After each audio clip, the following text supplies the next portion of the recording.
All right, we're calling to order the meeting for the Arlington Select Board for Monday, June 22nd, 2026 at 7:15 p.m. I am John Hurd, the Select Board Chair. I will turn to my board members to introduce themselves. All right. Joseph Solomon. Eric Helmuth. Diane Mahan. Steve DeCourcy. James Feeney, Town Manager. Michael Cunningham, Town Council. Brittany Mallard, Office Manager. All right, and that will take us right into our agenda. Item number 1, we have a proclamation for Breadboard Bakery. For this, I will turn to Mr. Hellman. Thank you, Mr. Chair. It is my delight to read a proclamation for the board's consideration, and also to welcome to the chamber tonight Daisy Chow and Josh Glazer of Breadboard Bakery, who are sitting back in the seats. So the proclamation reads as follows. Whereas the town of Arlington is fortunate to be the home of many regionally renowned culinary establishments, and one such business, Breadboard Bakery, has operated an independent retail bakery on Broadway since 2019, providing high-quality European-style breads and pastries made from locally milled flour to enthusiastic and loyal customers from Arlington and neighboring communities. And whereas owner and head baker Daisy Chow and her husband and business collaborator Josh Glazer are themselves proud residents of the town and devoted members of the East Arlington community. And whereas Daisy has been held in high esteem in the professional bread baking world for many years, having been featured in multiple industry publications and invited to conduct training classes for professionals around the country. And whereas Le Grand Prix Elmendorf du Pain is a prestigious bread competition that takes place each year in Cambridge, and which includes both professional and amateur categories. And whereas on June 14th, 2026, Daisy and her team of bakers won first place in the professional baker category for their entry of sourdough boules, marking the second time Breadboard Bakery has won this competition, having done so previously for the baguettes in 2024. Now, therefore, let it be resolved that the Arlington Select Board, on behalf of the town, congratulates Daisy Chow and her team at Breadboard Bakery for this latest honor, expresses gratitude for their role in making Arlington a destination for best-in-class food and dining, and wishes Breadboard Bakery many more years as a beloved establishment in the Arlington community. And I will just add, for those who are obviously curious, a sourdough boule is a round loaf of bread. Thank you. All right. Sure.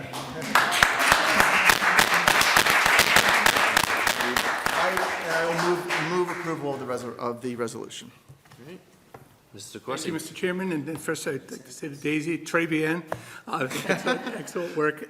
Congratulations. But I also, this was a professional category, which was very impressive. But I think our colleague, Mr. Helmuth, deserves some credit from that night as well, because there was a professional category and an amateur category. And in the amateurs were asked to bake seeded sandwich loaf, and Mr. Helmuth finished first as the amateur. So congratulations to the professional. You deserve the proclamation. Congratulations to Mr. Helmuth as well. Clubs are well represented in Arlington. I will say that I'm a proud customer of Daisy's and a friend for many years, but the starter that I used in my bread was actually one that Daisy gave to me many years ago, so they're even related. Now, can you explain that to me? Does that mean it's a recipe that you always use, or does that mean that starter dough has existed many, many years and you keep using it and building It's just a little sourdough culture that I just used to start to look for bread, but the recipe I came up with. Okay. I never understood that, but then I saw people asking for it, and I'm like, so it's beyond a recipe. So, and I, with all sincerity to my colleagues, but also to Ms. Chow, congratulations. I can cook like a son of a gun. I cannot bake for beans. And it's like a science. It really is. And, you know, I'm always proud of Arlington in so many different ways, but for what you brought and highlighted with your craft and your expertise, And I know when you're baking bread, you're baking it each loaf the same. So that just tells everyone here in Arlington, how great everything is down at Breadboard. And I know that people rave about you on all different forms of social media. And you've always been, and always will continue to be, such a great community member, and always trying to do some extra things. So this honor and these accolades are certainly well-deserved, but I will say you're an unsung heroine, Shiro, and so many other things in what you do for the Arlington community. And it certainly is noted by myself and my colleagues. And true to form, a lot of the things you do, a lot of people don't know about, because you just do them. So I'm so happy that, you put Arlington on the map this way. You've highlighted yourself so everyone else can know what a gem and expert that we have here in Arlington. And with all sincerity, congratulations on that. That's quite an honor. And I'm still impressed. Thank you. And to you, Mr. Helmuth, also. Yeah, I've only been here maybe a few months at this point, but one of the things that really has come across is how good various aspects of Arlington are at various different things. And it's sort of overwhelming, every couple of weeks to come in and be like, this person's doing an amazing thing over here and over there. I love bread. I'm thrilled that you got this recognition for your hard work, and thank you for keeping the streak going here. Certainly, congratulations. It's a well-deserved honor. Just a question, do you lose your amateur status now that you won? So you'll be in the You got upgraded. professional Yeah. maker next year? I don't get paid for it, fortunately. And I will say that the amateur competition is a lot of fun, and it's fierce as far as it goes, but the professional competition is a really big deal. There were, I think, 18 bakeries in the greater Boston area within a 50 or 60 mile radius. And it's a real accomplishment. I know there's a, 51 amateur entries. Oh, fine. Top 2%. well, I see a lot of videos online of sourdough fails, so it seems like it's difficult to actually be successful at sourdough. So it seems like it isn't, I've never tried it, but it seems like it is an art in itself, so congratulations. We have a motion to approve the proclamation by Mr. Helmuth, seconded by Mr. DeCoursey. All those in favor say aye. Aye. All those opposed? Unanimous vote. Thank you. All right, that brings us to item number 2 on our agenda. Special Municipal Employee Designation, Board of Assessors. Is Ms. Stanley O'Connor? Okay. Attorney Cunningham? Thank you, Mr. Chair. Before the board tonight is the consideration of whether to designate the Board of Assessors member position as a special municipal employee. What that means is it's a special designation under Chapter 268A of the Massachusetts General Laws, which is the conflict of interest law. In Massachusetts, that applies to all town employees, town officials. And what it does, if the board votes to designate that position as such, would be to treat those employees a little bit differently under Section 17 and 20 of 268A. And I did a memo for the board, and it's available to the public as well, but in general, I would say Section 17 relates to the ability of an employee to represent someone else in a private interest before a different board or commission or committee. Ordinarily, that's not permitted. Certain circumstances, if an employee is designated as a special municipal employee, it may be. Section 20 relates to the ability to contract in general. Generally, that's prohibited. In certain very limited circumstances, a special municipal employee can do that, subject to certain very strict disclosures. I would note that this designation was created by the state. The lawmakers considered this process.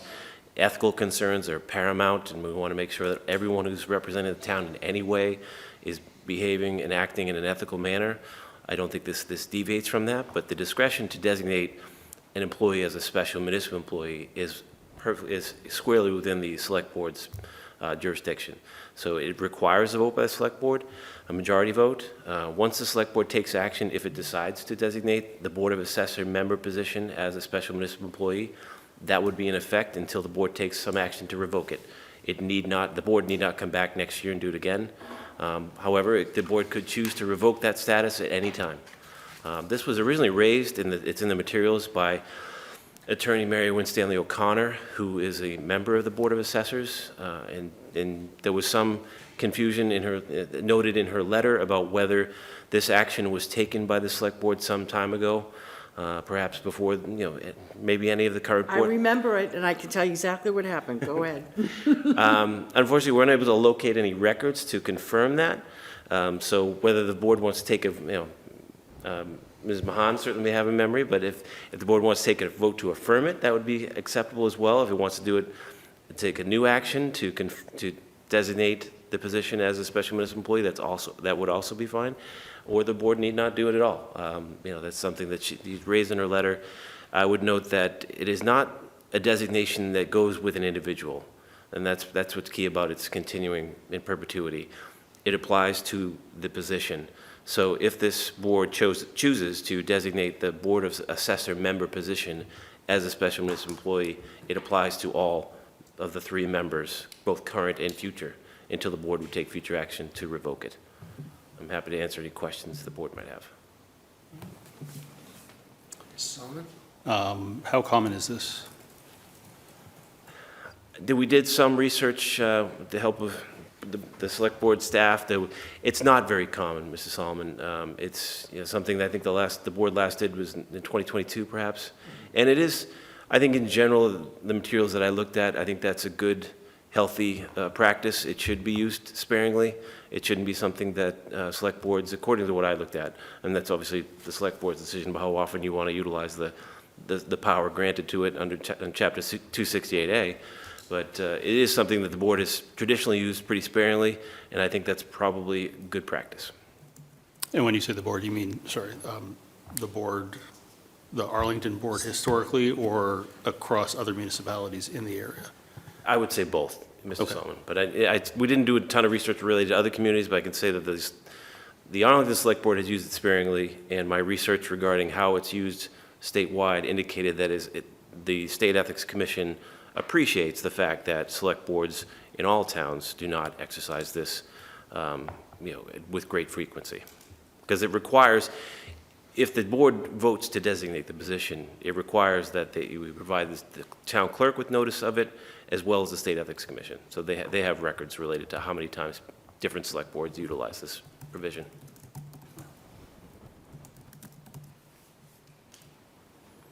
Ms. Mahan? I do remember this. I was brand new on the board, and I remember Ms. Winstanley O'Connor came in, and her mom was here, Selma, and they had recently, within a week or two, lost a very close family member. And I remember Mr. Greeley acknowledged that loss and everything that the Winstanley O'Connor family had given to Arlington, and reduced Selma and Mrs. Winstanley to tears. And the other reason I remember it is when it happened, and where I was brand new on the board and I didn't really know much about it, I did some research, and I was told by then town council, Mr. Marr, that concurrently on the school side, they also had taken a similar vote because they had a school committee member who served on the school committee, even though then you didn't receive any compensation in terms of dollars, but in his role as a school committee member, member of the Arlington Police Department, as well as the person who oversaw the traffic supervisors, who were then called crossing guards, or the traffic ladies, that they had already done that, similar. So I do remember that. I'm sad that it's not in the minutes. Won't go into the history of that, but, so what I'd like to do is make a motion to confirm that vote and once again classify the position of assessor as a special municipal employee as permitted under Mass General Law, Chapter 268A. Mr. DeCoursey? Thank you, Mr. Chairman. Yeah, I'll second Mrs. Mahan's motion and just state, in my experience in other communities, I have seen this from time to time, particularly where a community might want to hire, whether it's an attorney or whether it's a consultant for a particular matter, for a particular board, and you receive that designation.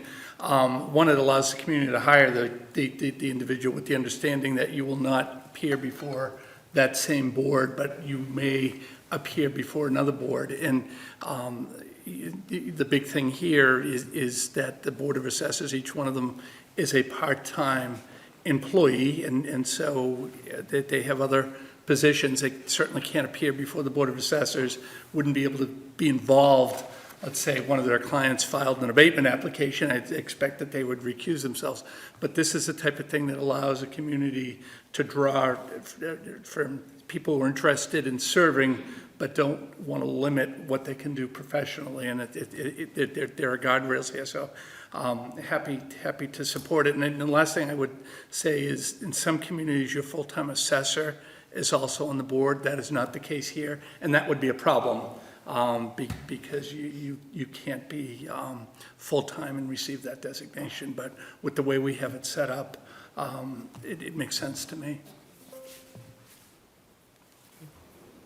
All right, we have a motion to approve by Mrs. Mahan, seconded by Mr. DeCoursey. All those in favor say aye.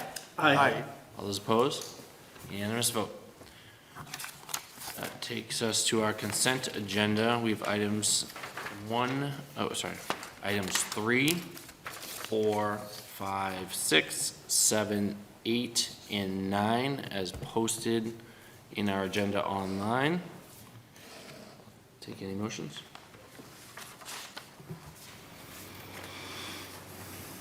Mrs. Mahan? I'd like to move approval of the consent agenda. Do I have a second? Second that. Motion to approve the consent agenda by Mrs. Mahan, seconded by Mr. Helmuth. All those in favor say aye. Aye. All those opposed? Unanimous vote. That brings us to appointments. Item number 10, redevelopment board. We have Michelle Shortsleeve. Come on up. Oh, sorry. Yep, welcome. Thank you. If you can just introduce yourself for the record and just tell us a little bit about your interest in the redevelopment board. Absolutely. I'm Michelle Shortsleeve. I'm an East Arlington resident, so we've been here about 7 years. I'm a lawyer, so I'm in housing and community development. I was in-house at a law firm and I was at a law firm, now I'm in-house. And I went to law school, strangely, because I was really interested in zoning, which is not something most people go to law school for. And so, yeah, when the opportunity came up to be on the redevelopment board, that was just really exciting to be able to participate in helping shape the future of Arlington.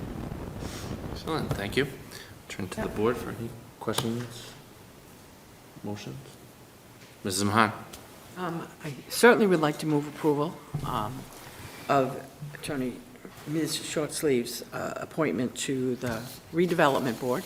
There's so many appointments and reappointments, and I know the town manager had quite a robust group of individuals that applied, and, you know, you don't say this with every single thing, but there certainly were a lot of qualified applicants, but especially with Jean Benson, who was on the redevelopment board. I'm a court reporter, so I pretend to play an attorney, but I'm not. But having that expertise on the redevelopment board, and, you know, I started out in land court. Nobody would take those jobs, and I love them. So I can kind of, in a very lesser way, understand. It's kind of like I want to learn the hardest thing up front first, and then everything else. Go esoteric. Exactly, exactly. And, you know, and Goulston and stores and looking at all the work experience you've accumulated, but even more importantly, being a resident of Arlington and willing to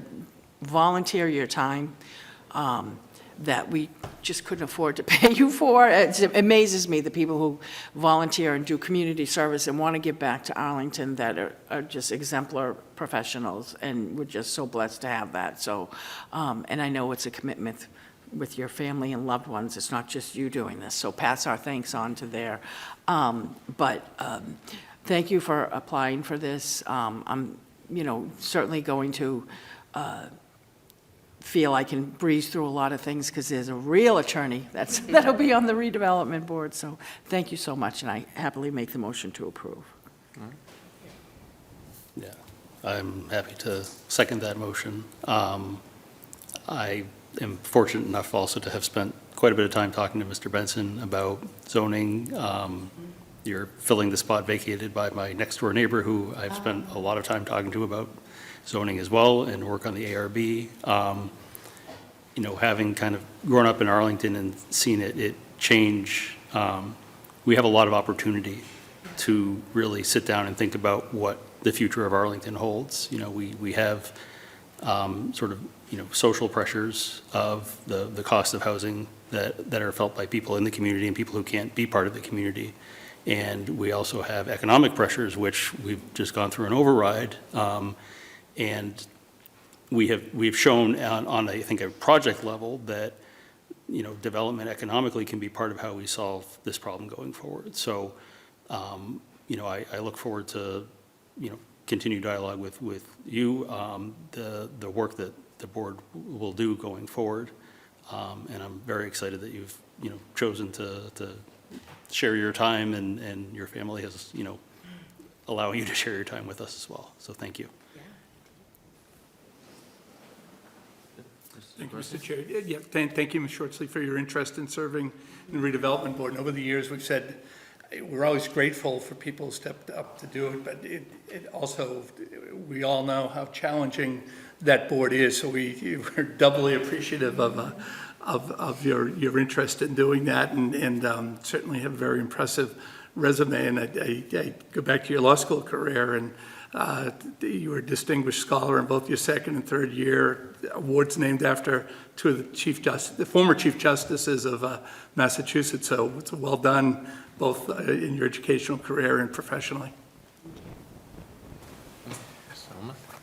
Thank you. I'm thinking my colleagues have hit all the right notes. It is an important post. As you know, it's a challenging one.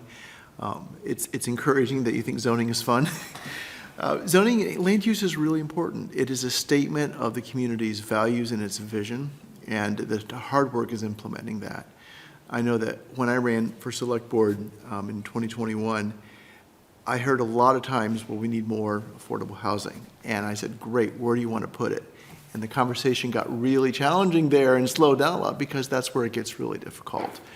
And I also do think that as I've seen successful redevelopment board members vis-a-vis their work with town meeting, which is a really important role. It's not all of what you do, but it's really important. That's a crucible at times, but it's an opportunity to listen to the community and to listen between what people are saying, between the lines. And I've seen redevelopment boards be really effective in sometimes finding creative middle grounds. With maybe the perfect solution versus what people will go for. And I'm not, you know, I think sometimes the perfect solution is the hill to die on, but sometimes it's not. So there's opportunity there to be thoughtful, but also I think a responsibility to push, because if we don't plan, if we don't envision a different Arlington, then change will happen, but we'll have no control over it. You know, so thank you for stepping up. I think you do have a great background. I think you'll have a good time, and know that you have our best wishes for success. Thank you. Since there was so much law school talk, I was going to ask you to explain the rule against perpetuities to us. I don't think there's enough time. I left that at the door. That's an inside joke for any of the lawyers out there. Gives you the shivers. But thank you for your willingness to step up and serve on this very important board. So we have a motion to approve by Mrs. Mahan, seconded by Mr. Solomon. All those in favor say aye. Aye. All those opposed? Unanimous vote. Thank you. Thank you. All right, and so we have the Commission for Arts and Culture, Amanda Rowley and Jing Wei Wei. You can both come up. Amanda's on Zoom. Okay. And you can correct my pronunciation. Jing Hui Wei. You did better than when they I have announced a- my degree at BU. I have a few kids in the school, so I do know that I get emails from you. Yes. And you're like, how do I say her name? So you can just introduce yourself and just tell us a little bit about your interest in the Commission for Arts and Culture. Great, thank you. Hello, everyone. Thank you for having me. I'm Jing Hui Wei, the Performing Arts Director for Arlington Public Schools. Before I became director, I was the string orchestra teacher director for 20-plus years. Just so you know, I always say like I started young. Yeah. And I'm a performing artist. And I play professionally viola. I am a town resident since 2011. Matter of fact, I started teaching in Arlington as a private lesson teacher in 1999, and like Arlington so much. So when I decided to buy a house, I decided I need to move to Arlington. And I am interested in this role because I do recognize the gap between the larger community and the APS community. We, as you all know, we have a very thriving music program in Arlington Public Schools. Currently, we have more than 900 students playing in the orchestra program alone, and another 700 in the band program, and then close to another 900 in the chorus program. So we host many concerts, and I get this question a lot from the community. How do I know when the concerts are? So I realized there's certainly a need for some kind of communication, and also invitation to the community to see our productions. I also do recognize that we want to give back to the community as well, because thanks to the town, thanks to the community members, we were able to pass the override. And that was able to ensure our students receive equal education in school. That the town eliminated user fee 4 years ago that provided equitable opportunity for all students to take instrumental music. Prior to that elimination, each student had to pay $435 to participate in the instrumental program. And that really eliminated some opportunities for some families. So I felt like it's time for me to contribute to Town of Arlington. And we also, as a school, now we have a brand new building. Everybody loves the auditorium and like to come here to host concerts. So the past couple of years, we had opera singers from Italy. We had jazz pianists from Berkeley.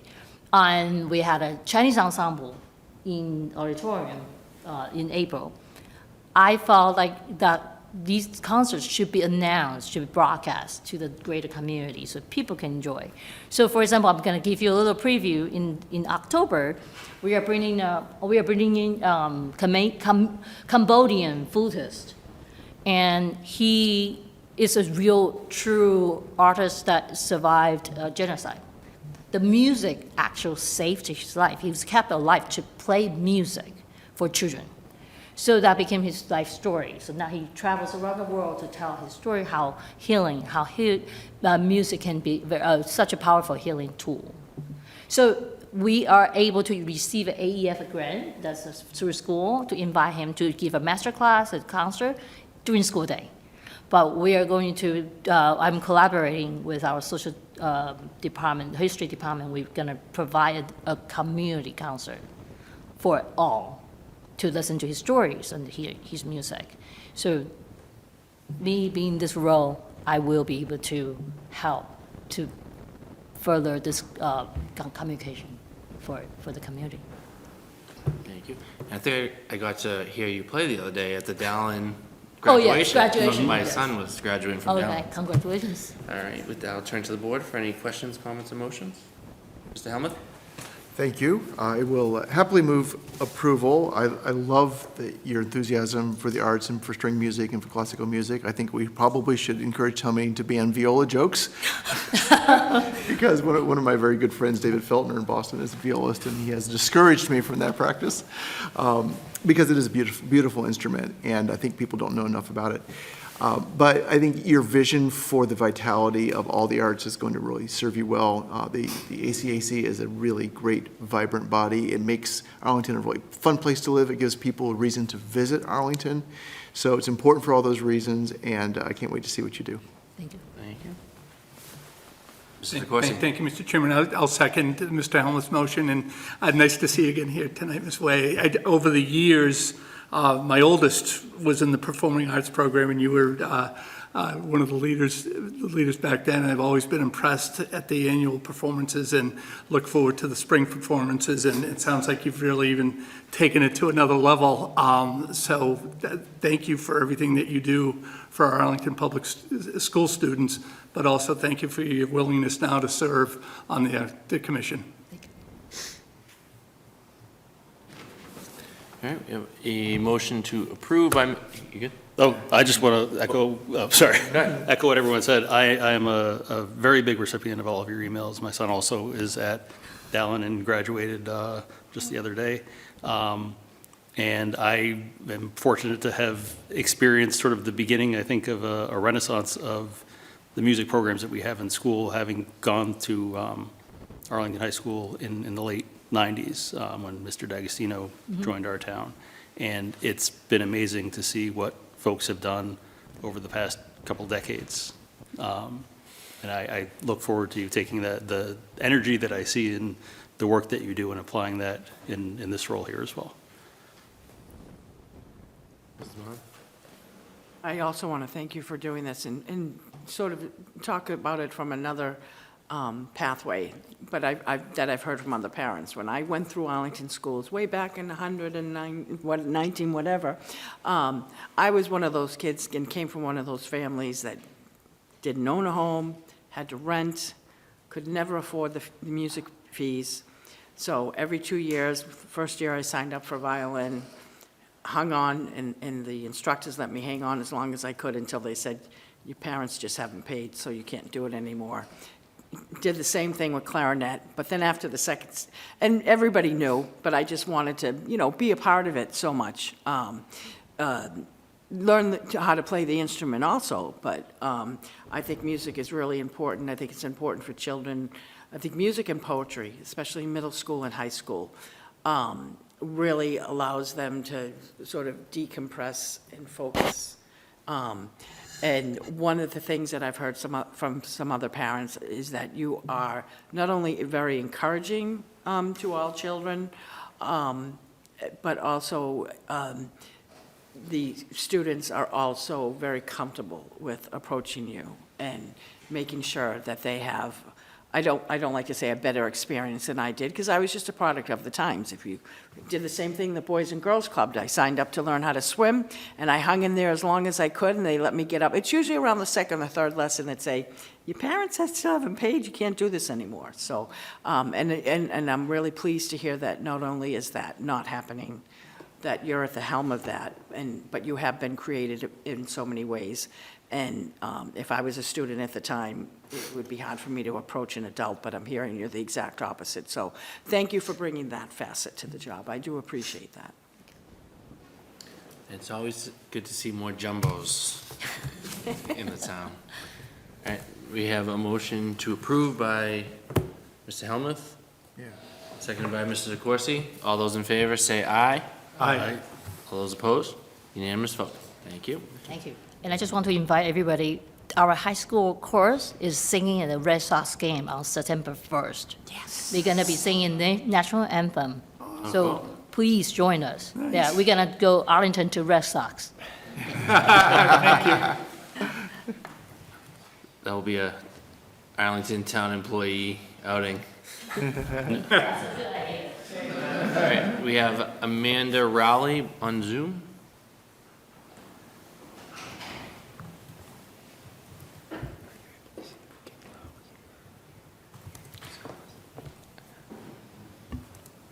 Hi, can you hear me? We can hear you. Welcome. If you could just introduce yourself and tell us a little bit about your interests in the Commission for Arts and Culture. Sure. My name is Amanda Rowley, and I have always absolutely loved the arts and tried to participate in them as much as I could, especially in the visual arts, but also have been lucky to have for a little bit more than 20 years been working in the arts, either in the for-profit sector. I worked for about 10 years in New York City for a international fine arts insurer, working with museums and galleries and private collections. And then also on the nonprofit or academic side, working in museums or in conservation labs. And the last 8 years or so, I've been the head of marketing and communications for Tufts School of Arts and Sciences, which also includes the School of the Museum of Fine Arts at Tufts. But I moved to Arlington in sort of the deep pandemic and very dark days in 2020, and really didn't know anybody because everyone was wearing masks and it was also snowing all the time. So I've been really impressed with sort of getting to know people in town, mostly, through my kids. I have 2 kids at Brackett. One of them, thanks to Jinwei, is a budding cellist. We'll see if he holds on to it. I hope he does. And then I've been volunteering on the board of the Arlington Library Foundation, and then also on one of the committees for Arlington 250.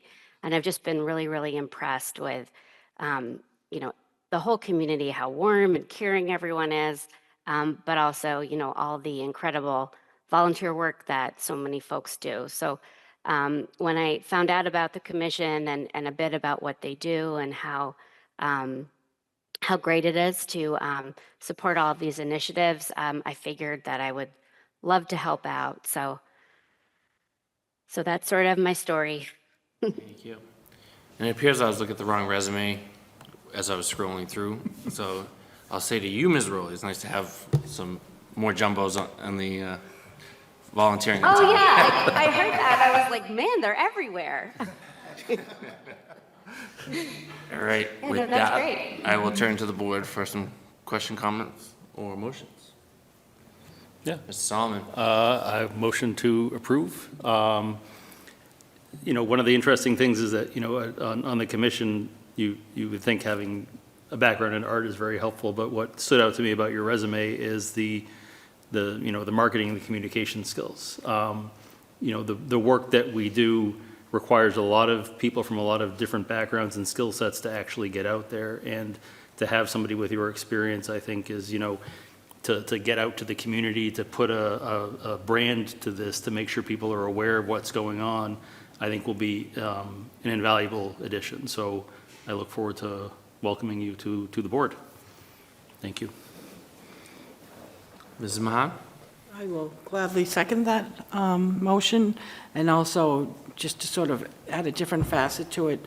I see all the web design and the marketing and communication, but one of my first loves, and I think is sort of a partner with the arts, is I see you're a member of the Arlington Libraries Foundation, and I think this committee and the libraries here in Arlington is sort of a natural partnership marriage. And I've always been impressed by the sort of interweaving of the 2 different committees and boards, but you coming from the Arlington Libraries Foundation, I think you'll be able to continue that and sort of amplify it more, because that's really, I find with libraries, it's a wide-ranging audience, and the whole goal of everything with the Arts Cultural Commission and other commissions and groups that we have here in Arlington is definitely to reach the designated targeted audience, but also to spread it out to those who might not know about it and might not realize they have an interest in it because they just don't know what is going on with that. So I'm really happy that you'll be able to bring that extra added expertise to that. And once again, I'm grateful that you're volunteering and giving up your family and work life to do this. And we're very appreciative and look forward to working with you in the future. Thank you. We have a motion to approve by Mr. Solomon, seconded by Mrs. Mahan. All those in favor say aye. Aye. All those opposed? Unanimous vote. Thank you. Great, thank you. That takes us to open forum. Except in unusual circumstances, any matter presented for consideration of the board shall neither be acted upon nor a decision made the night of the presentation in accordance with the policy under which the open forum was established. It should be noted that there is a 3-minute time limit to present a concern or request. I will note that if you wish to speak on item number 12, the public shade tree removal, we will have public comment again, as that's a public hearing. So at this time, if anyone in the chamber wishes to speak under open forum, you can take your seat up here.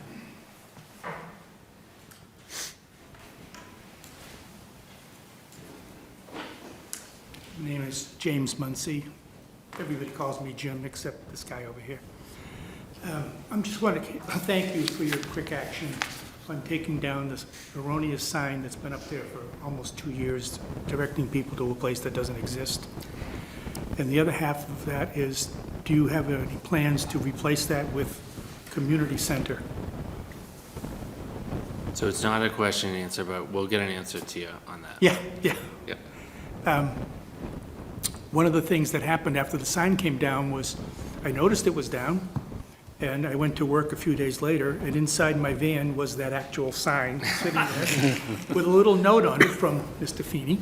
It was a nice joke. I like that a lot. And I think somewhere on that agenda, it should be my nomination for reappointment to the Council on Aging Board. Yep, that went through in consent agenda. So you got renominated. Thank you. So that's my Reappointed.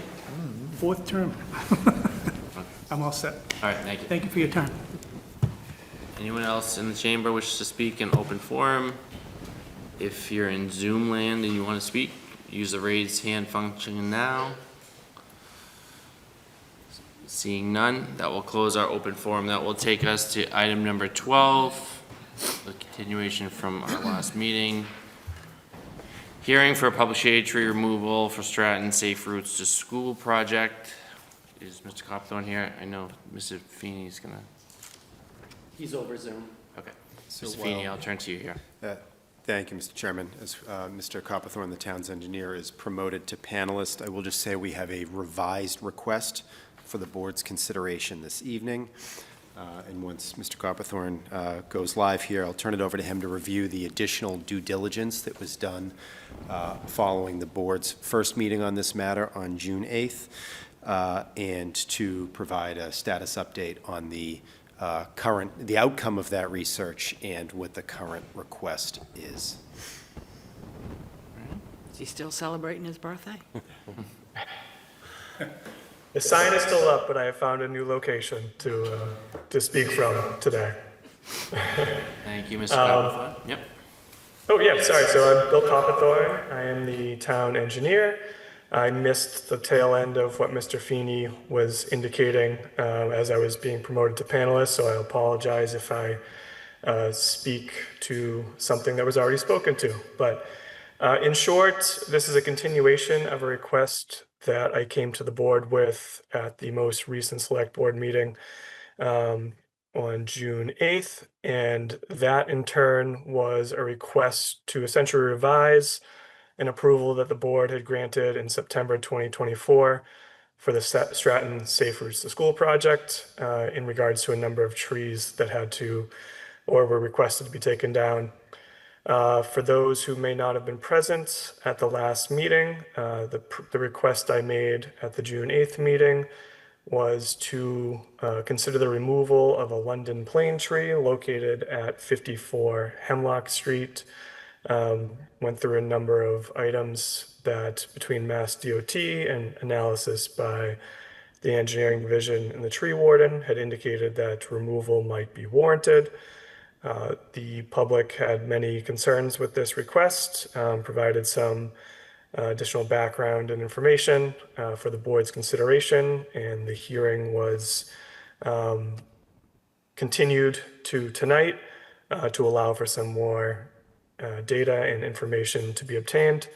So in a very quick summary, there was some concerns about ADA compliance possibilities with the existing tree, the lean angle of the tree itself and potential hazard that might cause, and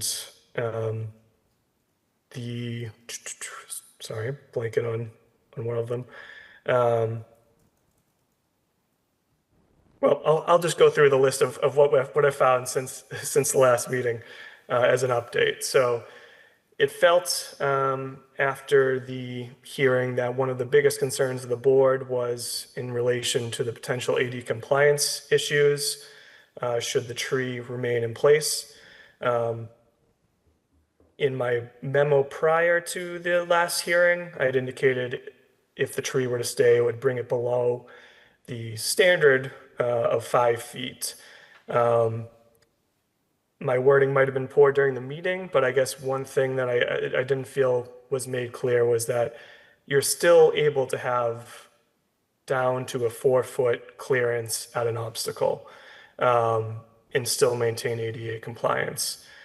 So I listed that it was non-standard with sidewalk, but it wasn't necessarily that it was going to make it non-compliant, just non-standard.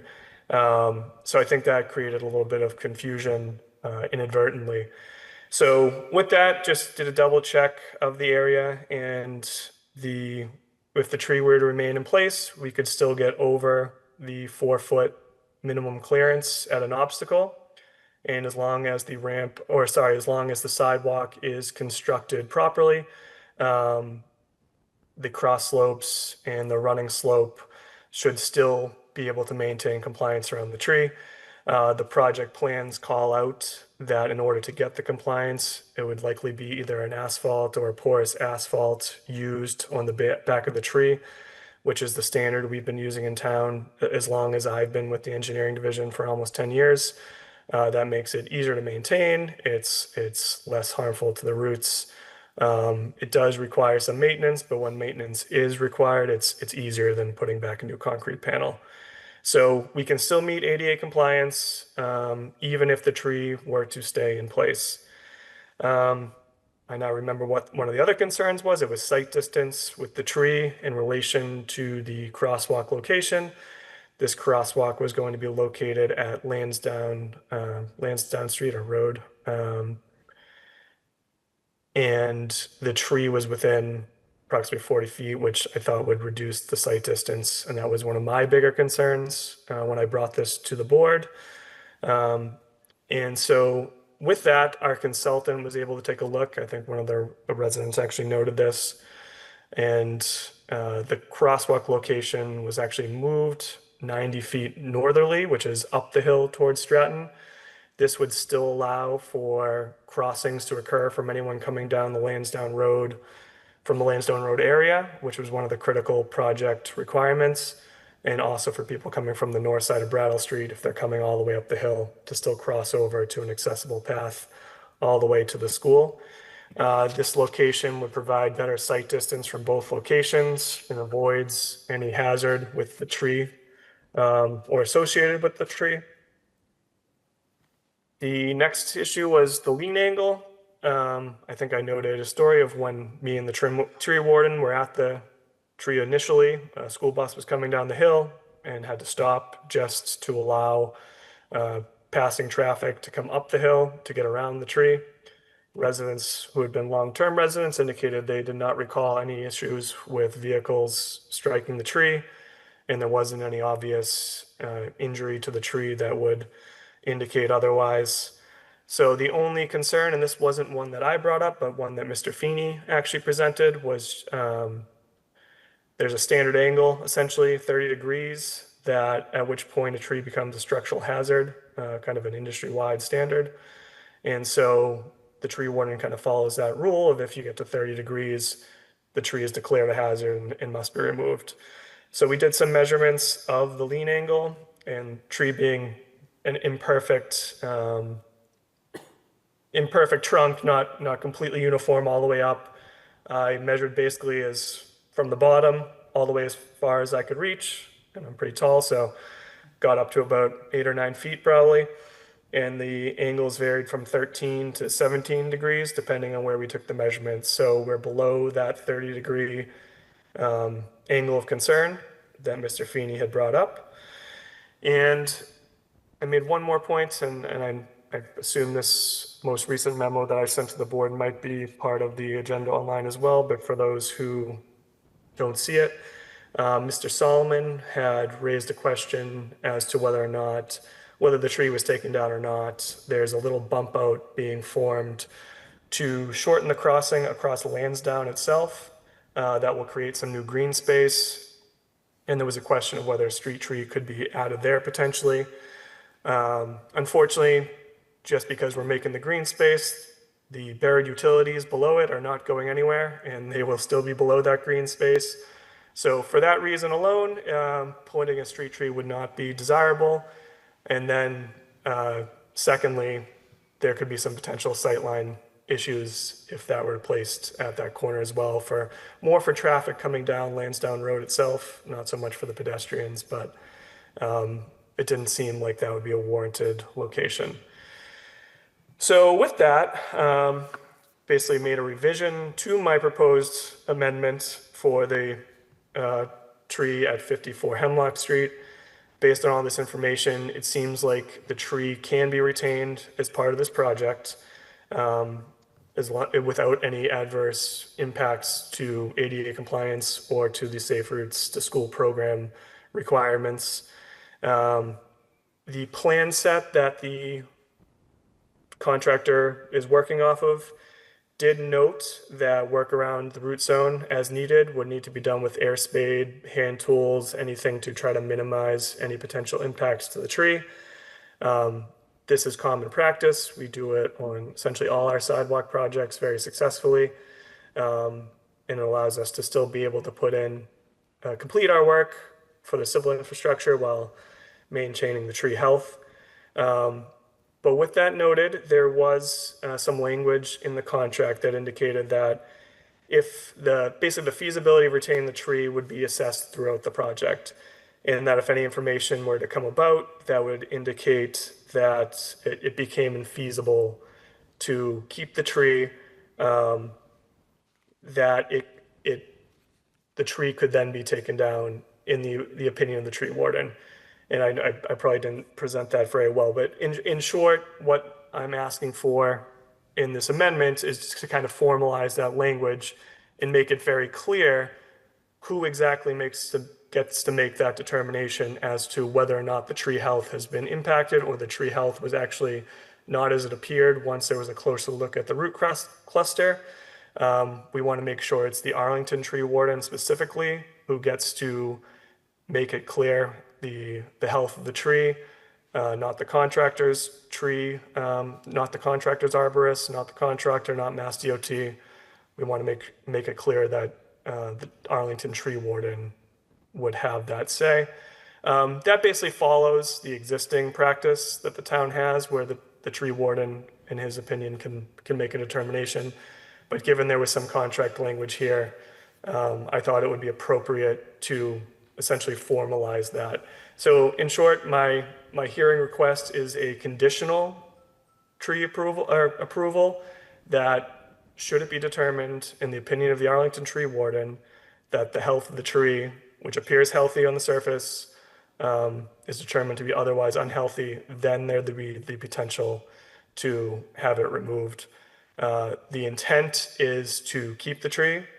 We received a similar conditional approval for some work on Pleasant Street last year related to a water main construction, where I came to the board because we were relocating a water main in close proximity to a probably similarly aged and sized oak tree on Pleasant Street. There were some concerns that if we dug too close to the roots, it would be infeasible to keep the tree. We were able to carefully excavate around it, keep as far distance away as possible, and we accomplished the goal of keeping the tree. And again, that would be the same exact approach here, that we're going to do everything we can to maintain it in its place. So I'm happy to take any questions or comments, clarify anything that might have been unclear. Okay. And this one, since it came back, we're going to just take questions from the board first before we go to public comment. So I'll turn to the board. Mr. Helmuth? Thank you, Mr. Chair. Thank you for the additional work. I appreciate everybody's willingness to give this a little bit of time to look more closely at this. I'm really happy with this outcome. And I just have a question, I think either for Mr. Coppola or the town manager, just to clarify. If I were to make a motion to move the conditional approval, it'd be really important to me that this would be constrained narrowly enough so that it was very clear that this was only if the tree itself had a survivability concern, not because we want to do something different about the project. I think my intent in that motion would be if we want to do something different in the construction, we could call a quick meeting and bring that to the board, but that, you know, I know our tree warden and trust him. He's on the side of the trees whenever possible, so that, you know, if he's making the decision and his sole criteria would be the health and survivability of the tree, I'd be comfortable with that conditional approval. I'd have some concerns if it went beyond that. So I just wanted to see if that would be an acceptable constraint in a motion. Mr. Feeney. Happy to hear that. Thank you, Mr. Chair, and thank you, Mr. Helmuth. That would be acceptable. It would be expected that the tree warden would have, what we hope through this motion would be final say on what the health and likely outcome of the tree would be. And if in his opinion, despite any of the other requests or the other parties present in the field, think or desire, if he believes that the tree is going to remain, but other parties wish for that tree to come down, that it should come and would come back before this board. Yeah, thank you. And that gives actually gives me greater confidence. I appreciate Mr. Copperthorne and you, Mr. Town Manager, in our conversation this morning, pointing out that this actually protects the tree more by giving Arlington's tree warden the final decision here and not an outside party. And I think that's very helpful as well. I think that our attorney is wanting to cut in here and save me, maybe. Mr. Cunningham. Thank you, Mr. Chair. And in response to Mr. Helmuth's question and follow-up, the manager's correctly stated, this is really statutory. Chapter 87 clearly sets out who has the authority to remove a tree. If this board decides it's not going to grant, to provide for the removal of this tree, then conditionally, if the health is jeopardized, the only person that can then authorize the removal of the tree for health reasons would be the town's tree warden. It would not be the contractor, would be no other entity. In fact, that would be, in my opinion, an impermissible in violation of the statute. Great. Thank you. Just so I don't have to speak again, I'm going to go ahead and make the motion, Mr. Chair, if that's okay, and then my colleagues can suggest amendments or just vote against it. But I'll move conditional approval of the removal under that very narrow scope, which is that the condition would be if the Arlington tree warden determines that the health of the tree is adversely affected to our, due to unknown conditions now, and that the tree would not likely survive in the long term, then we would approve that in advance. Otherwise, I'd want this to come back to this board. Yes, a question, Attorney Cunningham, if I could jump in. So, isn't it within his purview already to do that? So he doesn't need our approval to do that, correct? If all of a sudden during the course of the project he determines the tree's not safe, he can order it removed. Yes, Mr. Chair. Chapter 87, Section 5 sets forth the town tree warden authority to remove a tree without a hearing if it's unhealthy or if it presents a danger or hazard. But I think what Mr. Helmuth's motion effectively does is demonstrates the board's interest in making sure that all those involved in this hearing, including providing notice to the contractors, that is the case, that the board clearly intends that the Chapter 87, Section 5 restrictions are in place, and that this board has considered this matter, and that the only person that could approve the removal of the tree going forward would be the town's tree warden. Any more questions, comments before public comment? Just a question. In the initial drawing, probably a question for Mr. Copperthorne, the crosswalk at Lansdowne Road was shown as a raised crosswalk. And in the drawing before us this evening, it doesn't seem to be. I'm trying to understand because I'm sure there's drainage issues, there's sightline issues, there's a lot of things going on here. The crosswalk, was it moved to provide a better sightline? And when it was moved, was there a confounding factor that made it no longer able to be a raised infrastructure? Yeah. So the drawing I used last time was from our former transportation planner, Mr. Lessie's September 2024 presentation. And what I didn't realize at the time was that the designer, in between that meeting and the final bid documents, had actually removed the raised crossing when it was planned at Lansdowne Road. Anyway, so the final bid plans did not have a raised crossing at those locations. So the relocation is the same state that was intended. So we thought it would be a raised crossing when Mr. Alessi presented at the initial meeting. It was not carried through as a raised crossing. There will be a raised crossing further up the hill at Governor Road and Janet Road. So there will be a raised crossing feature. Now for the revised location and at Lansdowne Road, the biggest issues were in fact adequate drainage on the uphill side of the raised crossing. The utility conflicts in the roadway were not going to allow standard catch basins to be put in on the upstream sides, which posed the risk of localized street flooding during most of the year, but potentially icing issues in the winter months. And the alternatives presented were, I'm going to call them miter drains. They were small drains that could have gone in the gutter line. Concern there is just prone to clogging,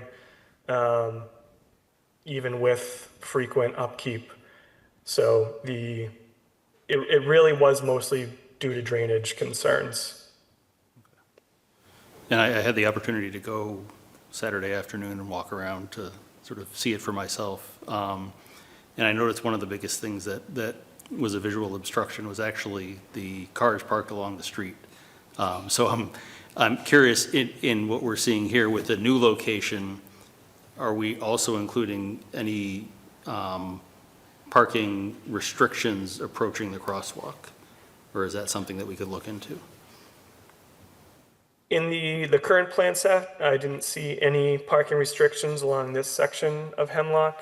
There are some along the hill between Yerxa and Epping Street, where just the hill itself is a complicating factor there.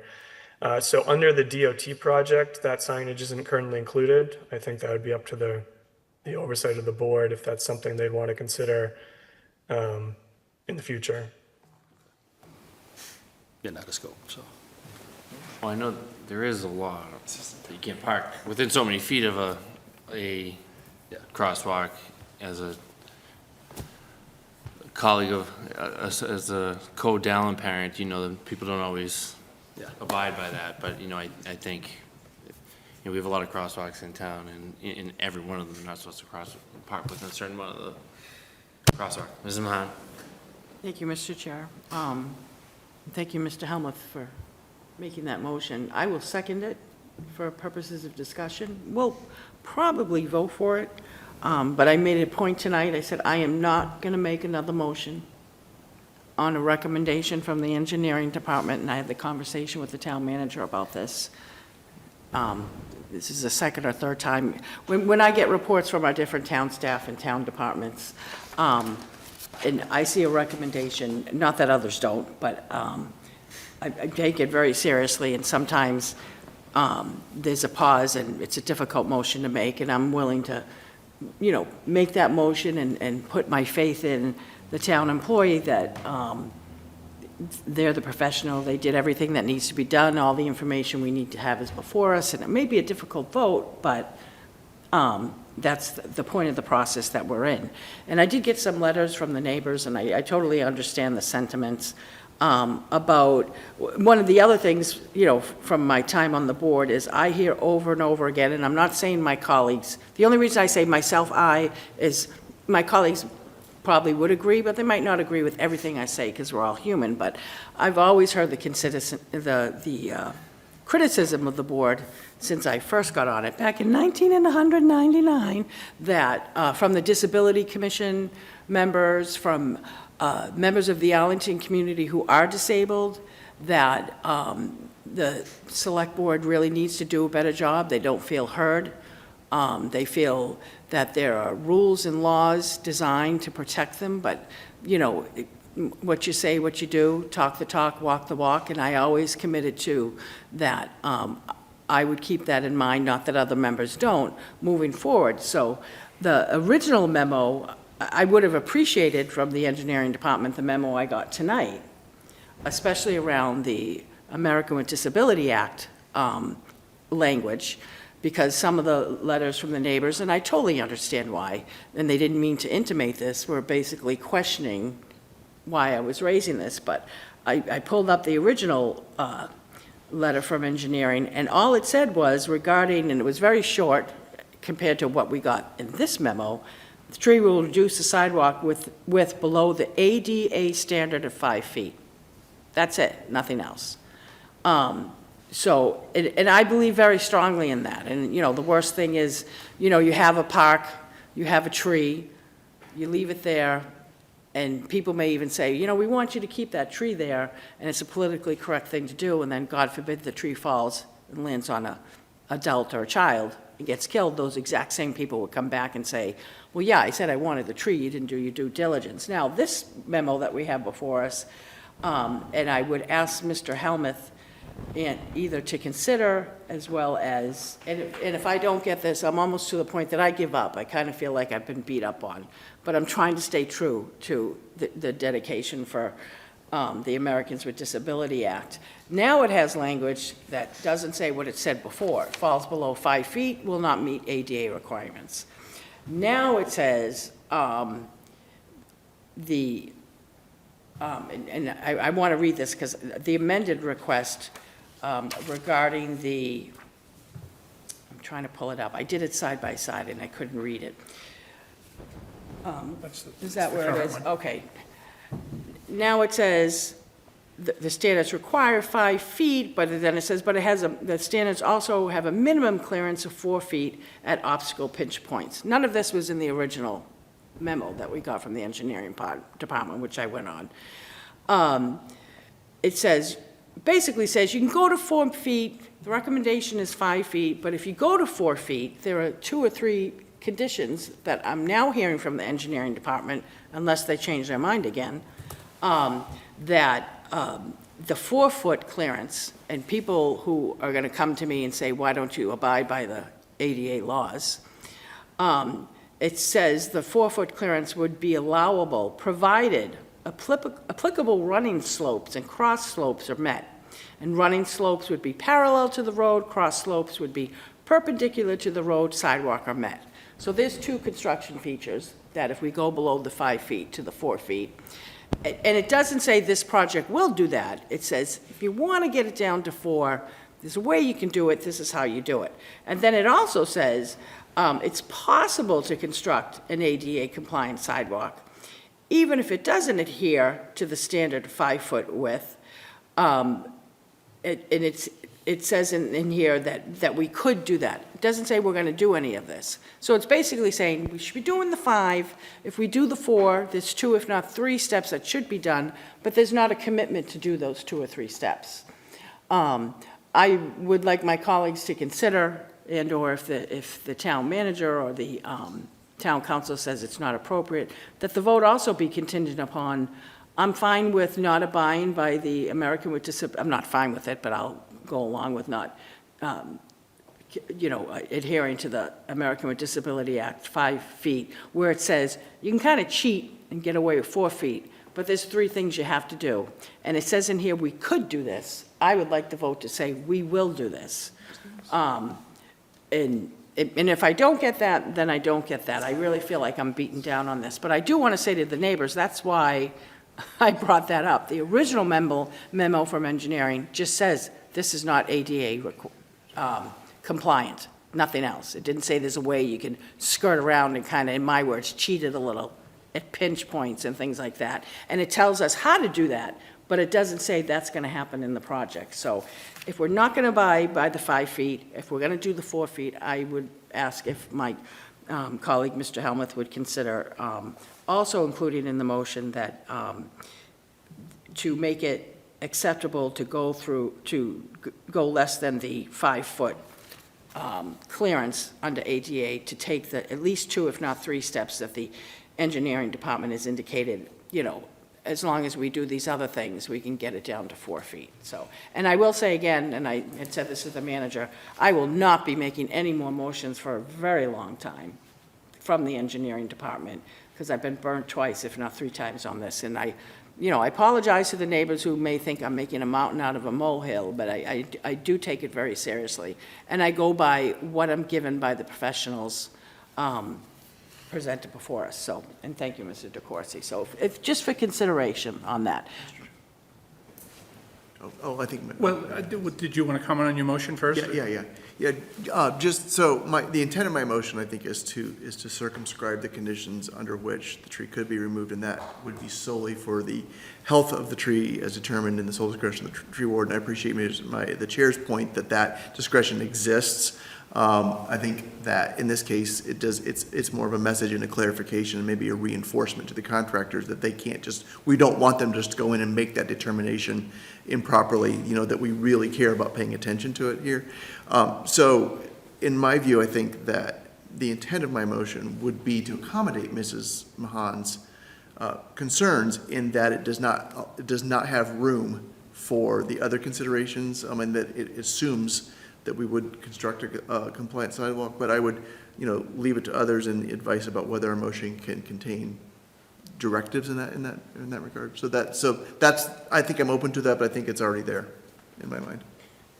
And before I go to Mr. Corsi, I'll just again remind the public, we will take public comment. This is a situation where it's a second meeting that I think it can inform the public comment if you hear where the board is first. So, Thank you, Mr. Chairman. And I would like to reserve some comments until after we hear from the public, but I read this, and clearly there's more detail on ADA compliance, and I think that's one of the good things that came out of our last hearing here, that I view the 4-foot clearance, we're still in compliance with ADA, provided the other criteria are met. And so I think on that basis, I think from what I just heard from Mr. Helmut, that's his intent. So I don't view it as not being in compliance with ADA. I view it that we will be in compliance, and to the extent that there is 4-foot clearance, we will meet the criteria so that there is full compliance. And I think from what Attorney Cunningham said last meeting and what we've heard since then, you can be in compliance with ADA with the shorter clearance, provided that you have these other safeguards, which I think we all want. And I'll just make a comment, then we'll go to public comment. I certainly appreciate the intent of the motion. I just, food for thought, wonder if it just makes more sense to deny the request, and that tells the contractors that they can't take the tree out. So if somebody comes by and sees the tree's down, they know it's because the tree warden, within his already existing duties, determined that the tree wasn't healthy. Just food for thought. Mr. Attorney Cunningham, did you have? Thank you, Mr. Chair, and you're not wrong. I think it can be done either way. It does operate as effectively as a denial of the request to remove the tree. I think, and I appreciate what Mr. Helmut's motion does, is that it makes clear that the board considered the issue whether the tree could be removed, and it just reminds everyone involved that if the tree would be removed in the future without a hearing, it would require, a determination by the tree warden that it was either unhealthy or unsafe. If an entity wanted to remove the tree without those two things in play, they would need to go through the hearing process and would come back before this board. So it could be done. Mr. Chair, you're not wrong, but I appreciate Mr. Helmut's sentiment. I appreciate the motion as well. I'm And just I saying, appreciate the I'm chair's- wondering if it's just it's another way to look at it. All right, with that, we'll turn to public comment. Would anyone in the, Mr. Moore?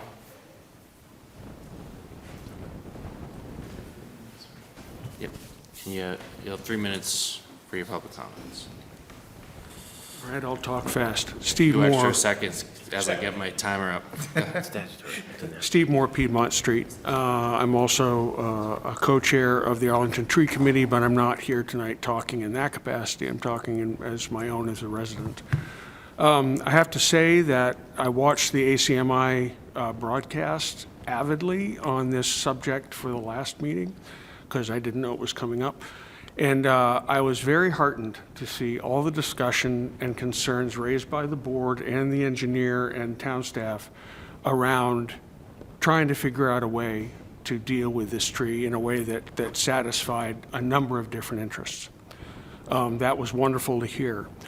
That being said, what I was going to say tonight has changed 3 times since I walked in the room.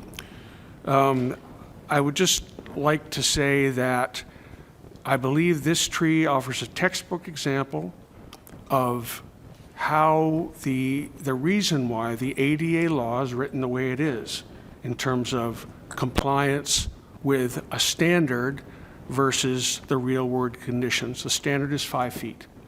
If we could have 5 feet everywhere, that would be perfect. But we can't let the perfect be the enemy of the good.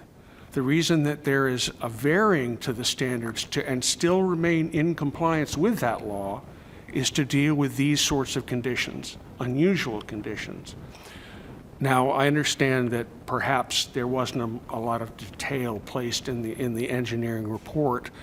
I would like to thank the town engineer for all the work that he's put in since, and the fact that they have found a compromise to perhaps save this magnificent specimen of a large, healthy street tree that has survived for 70 to 90 years.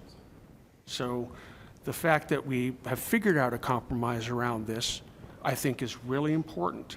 And I want to applaud the board and the engineering staff and everyone else who contributed to that success, because the mitigation as part of this project is not going to make up for the loss of this tree anytime soon, 20, 30, 40 years down the road. So I just want to thank and applaud the board for their concerns and positions and interest in this tonight. Thank you. Yep. Anyone else in the chamber?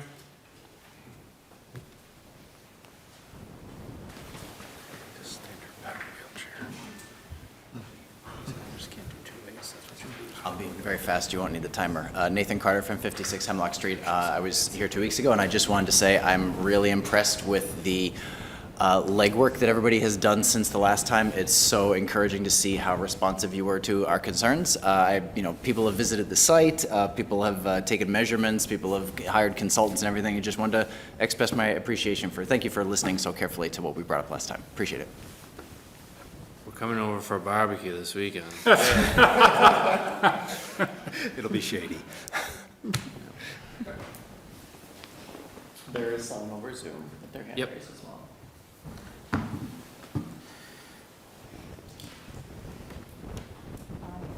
I'm Marina Popova, 255 Ridge Street. I'm also a member of the Arlington Tree Committee, but again, I'm not speaking for the Tree Committee, I'm just speaking for myself. Can you just, Closer? Okay. Sorry. And actually what I also changed totally what I was gonna say.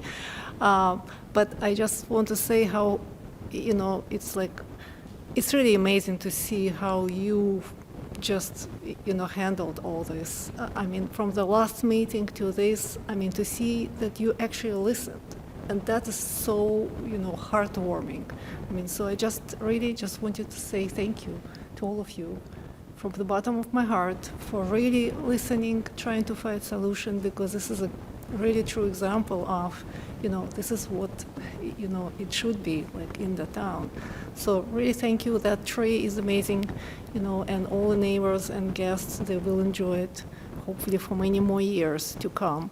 And that is because you listened and you took time to, to find a good solution. Thank you. thank you. Else? No? Great. And is it one person in Zoom? Yes, just one person. Can promote them?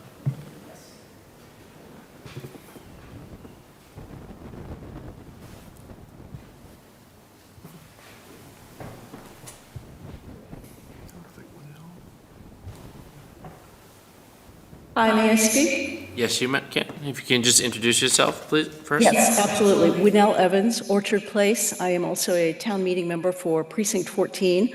I echo everything that the previous speakers have said, and I do want to thank the board and Mr. Copperthorne for their willingness to reconsider and the detail with which they did that consideration. I also just want to point out one thing. I walked that route the other day, and I completely see the need for the sidewalks. That's a dangerous path. Not only are there not sidewalks, but there are curves and hills that interfere with visibility. So I am in support of this project. However, it was, I want to say maybe 81 or 82 degrees. It was not particularly humid. It was a beautiful day. It was hot. There are areas of that road that have no trees. And as Mr. Moore pointed out, no matter what is planted as replacements, it's going to be several decades before they are of a size to be able to cool pedestrians the way that these mature trees do. So I am strongly, strongly in support of keeping this tree. It offers cooling, shade, habitat for many, many insects, birds, whatnot, and also beauty. And I think that our trees in Arlington are one of the most noticeable aspects of our town. And whenever and wherever we can, we should save them. Thank you very much. Thank you. Is that it? Britton? Yes, that was it. Okay. That will close public comment. And thank you for coming well under the 3 minutes on all of our speakers. All right, I'll turn back to the board for any additional comments, questions. Mrs. Mahan? And like I said, I'll go along with what seems to be the case. I still don't hear what I'm looking for. And coming from land court construction world, Blazing Granite, Suffolk Construction, as well as projects with the state, I don't see this is going to be ADA compliant, because it says right here that, because it's not in the bid documents. What's in the bid documents is how to do this project, how to make it ADA requirement. It's the 5 foot. Engineering has said, we feel the political heat, and go back, and it says the engineering division has determined that if the tree is retained, it is possible to construct an ADA compliant sidewalk, even if it does not adhere to the standard 5 foot width. Doesn't say we're going to. It outlines 2 definitive steps we need to take regarding the 2 slope issues. But I would say, as someone who's a court reporter, and also all of us following this project, that wasn't in the bid documents, so that's not going to be done. And me getting something from the engineering department saying if it's retained, it is possible to construct, that's telling me we're not going to do it. And I would like to hear something, and if I don't hear it, then I'll go along with this vote and just say to other people, I tried as best as I could, but it's not going to be ADA compliant, and that criticism that we've heard for years and years and years, that you don't use common sense and you really aren't serious about people with disabilities. So I don't see any commitment. I know it's not in the bid document to skirt it and get it down 4 feet to do the 2 cross slopes and perpendicular slope. That's a construction thing that needs to be done. And even in the memo from the engineer, please correct me if I'm wrong, he may do that, it just says it's possible to construct one. It doesn't say we're going to do it, and I don't think we're going to. I'd like someone to say I'm wrong about that, but I don't see it. But like I said, I'm beaten down. I don't know what else to do on this. Just a point of clarification in the question. Are there applicable running slopes and cross slopes that would be allowable in necessary provisions for the 4 foot pinch points already there? Do we need to construct those? Mr. Feeney? Thank you, Mr. Chair. So the cross slope and running slope requirements apply for ADA accessibility requirements, whether the width be 4 feet or 5 feet. Okay. And I think the point that it's, when you note that something is possible and the design plans call for it, it still matters how the contractor executes in the field. So the as-built conditions need to comply with and adhere to these standards. So noting that it's possible to do on paper, it then needs to be executed by the contractor in the field. But I see that Mr. Copperthorne has his hand raised and would defer to him being more expert than I am in terms of and thank you. Just before it is, and let me clarify and improve my question. What I mean by already there, especially after hearing your answer, is that would it already be done in the plans regardless of width versus the current conditions? Obviously, it's going to be different. Mr. Copperthorne? Yeah, the default, as Mr. Feeney noted, for all the sidewalk will be that it's constructed in compliance with the rules. And he pointed out exactly what I was trying to convey through my writing on that point, is that there's nothing there stopping a compliant sidewalk from being constructed. And the intent is to construct a compliant sidewalk at the pinch point. And I would just like to make one correction as well from last meeting. If I apologize to Mrs. Mahan if my language in the original memo was unclear in regard to the standard width, but I think I presented it more clearly during the discussion last week, that the 4 foot would be an allowance that would be compliant under the ADA requirements.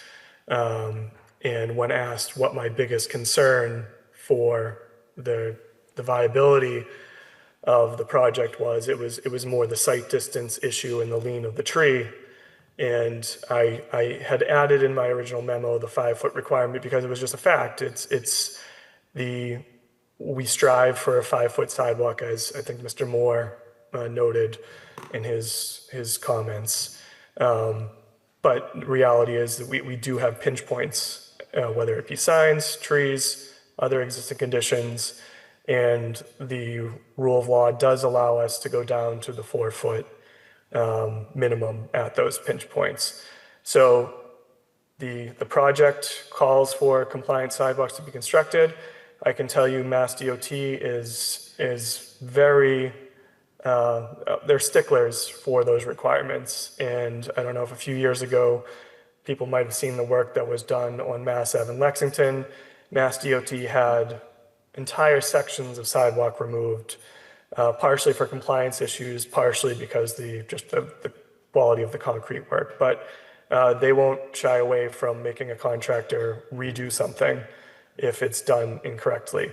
So the point I was trying to make in the memo was it can be done, and the execution has to follow to actually construct it to the compliant manner, and it will be checked if that provides some comfort in regard to the compliance issue.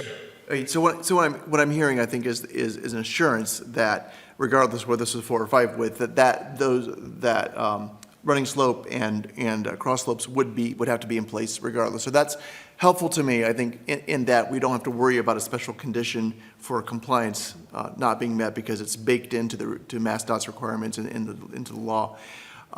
My second question is, I think to the chair's point, I'm not attached to my motion. It is essentially a denial with a message that just reinforces the current law. So I'm not opposed to withdrawing that if the board wishes to just issue denial. I just wanted to double check though with our town manager if the contract was mentioned, as the reason for that request. I wanted to make sure we didn't, if it would not passing a conditional approval would create any problems for you. Thank you, Mr. Helmuth, for the question. I would actually defer to Mr. Cunningham on the clarity we were hoping to achieve, what I noted earlier with your motion. Yeah. And Attorney Cunningham, don't worry about my ego because I think that there's more than one way to do this potentially. So. Thank you, Mr. Chair. Through to Mr. Helmuth, as I noted before, the chair was correct.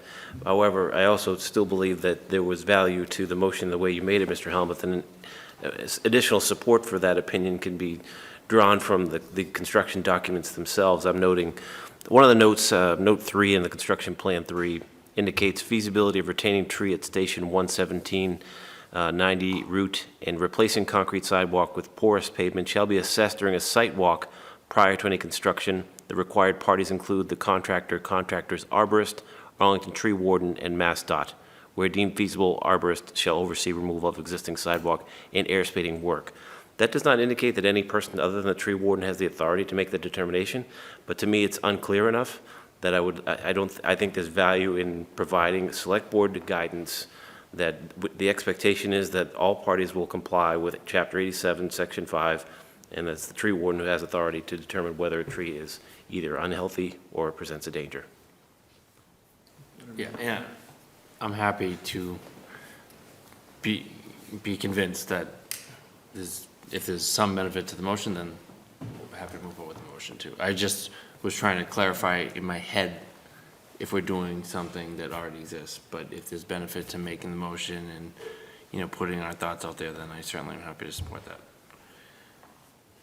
Mr. Corsi? Thank you, Mr. Chairman. Yeah, so I wanted to reserve some comments because, we're just about to a result here, and to me, this is an example of good government. Everybody, resident, town staff, and board, and so we received a recommendation, but I really appreciate Mr. Copperthorne going back, doing some additional research, and there were some holes in the original memo, but he went back, did his research. Mr. Feeney did, Attorney Cunningham did it on the fly. The neighbors came in with very thoughtful comments and gave us a lot to think about in individuals, whether they were on the tree committee or were just interested in the property, gave it to us. So, I think that is an example. It's our job to make the decision, but it's our job to listen so we make an informed decision on this. And I think we've really gotten to a good place here. Now, I know I'm still hearing some concerns from Mrs. Mahan. I think the good thing here is this is a short-term project. This project hopefully will be done by the fall, and I think this board will still be together in the fall. And I think the message is, if there is concerns or DOT says it's not in compliance, we want the sidewalk ADA compliant. And so I would expect to hear back on that, and we can follow up. I think it's just hard to put that into a motion right now, but I think we all got to a good place, and I think it's something we all of us, should be pleased to where we got here.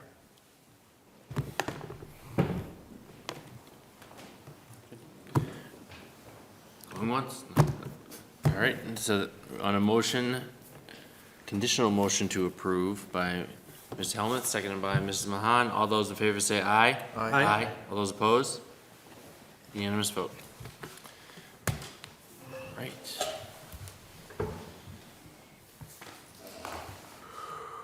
That brings us to item 13 on our agenda. We have a presentation for Parking Benefit District.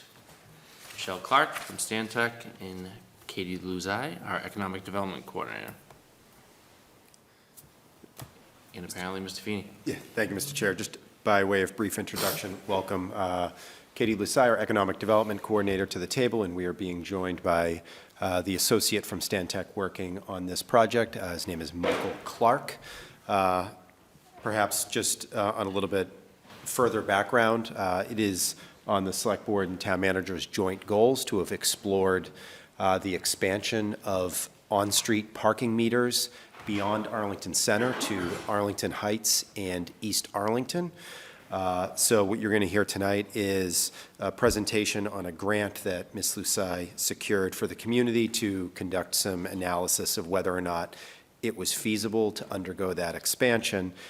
So happy to have that before the board this evening as a preliminary matter to get some feedback. And I will just note that we are approaching the 10-year anniversary of actually installing parking meters on street on Mass Ave in Arlington. That happened in the fall of 2016. So better late than never to continue this conversation. But without further ado, I'll turn it over to the experts. I apologize to Mr. Clark. I think I said Michelle, but my eyes start to fade after 8 p.m., so. Mrs. Zai? Thank you, Mr. Chair. I'll really let Mr. Clark with Stantec take it away. Hi all, I'm Michael Clark. I am with Stantec. I work in our urban mobility group based here in Boston. I think I was just granted sharing privileges, so I will get the presentation up on the screen. Can folks see that all right as a full screen? Britton, can you maximize that? Yep. Yes. Perfect. So you may all have these slides. These slides are wordier than I hope to speak to tonight, but they're full of information. So I'm hopeful that folks can review these as well as a report that we are finalizing for submission to complete this project. For further information on this, I'll try to keep myself to about 15 minutes or so to walk through all of our material based on this agenda, walking from the start of this effort to the end here.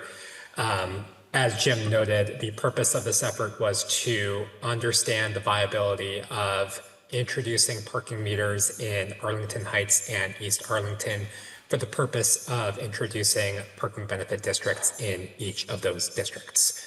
As part of that, we looked at potential revenue and expenditure forecasts that were based on the viability of parking meters and the revenues that they could generate, as well as some improvement concepts for each of the districts, as well as discussing the management structure of the parking benefit district itself. As many of you or all of you may know, with the parking benefit district in Arlington Center, as Jim indicated, it's been in place for some time now with some great success to it. We'll note that the red box on the bottom right-hand corner of the screen discusses the benefits of introducing parking pricing for communities with or without a parking benefit district. And as some of the stakeholder discussion that we had for the study is going to demonstrate, simply introducing pricing as a way of better managing parking for a business district like Arlington Heights or East Arlington is beneficial for merchants in that it best manages the parking supply and creates a more predictable situation for motorists to approach a neighborhood. By generating revenues via a PBD, you can generate those revenue streams directly into district improvements that sort of build a virtuous cycle to public realm and transportation benefits for a business district that in turn, further supports the economic development interests of those districts itself. And really, this is a means of providing some political support for introducing pricing to a community, which can be something of a fraught discussion for communities to have. This is a slide that we actually use for almost every parking benefit district presentation that we have, no matter the community. Arlington Center is held up as a best practice. Primarily, I hate to interrupt, but the slides are not advancing. Oh my goodness. Let me try this. Did that advance? That's the agenda. That's the agenda. That's what I just talked through. This as well. So I'm going to start on slide 5. Sorry about that. Sorry to interrupt. This is a slide that we have in many of our PBD discussions with other communities. And some of the best practices in Arlington Center that we promote is how the Parking Advisory Committee works with a system of accountability and trust that determines, expenditures for a parking benefit district, and then reports that out at town meeting, as well as the initial generation of the PBD in the first place, where conservative revenues were projected, which then exceeded expectations, a conservative approach that we kind of applaud for other communities that we work in. To spoil some of our findings, the revenues that are generated in Arlington Center, we, at this point in time, wouldn't project those in East Arlington or Arlington Heights just due to the smaller sizes of those districts. And that's totally fine. Parking benefit districts come in all different shapes and sizes. On the left-hand side of the screen here in Rockport is a very modest PBD that only allocates up to $10,000 for some arts purposes. On the other end of the spectrum, in Brookline Village, a PBD here that generates up to $1 million of revenue that goes towards some pretty engineering-intensive improvements, including accessibility improvements throughout the subject area there. In Arlington Center, just to provide some context, we're looking at annual revenues over the past 5 fiscal years in the $400,000 to $460,000 range. Expenditures typically average that as well over this 5-year period. The higher total from this past fiscal year is representative of some built-up funds that had been in the parking benefit fund identified for expenditure this past year.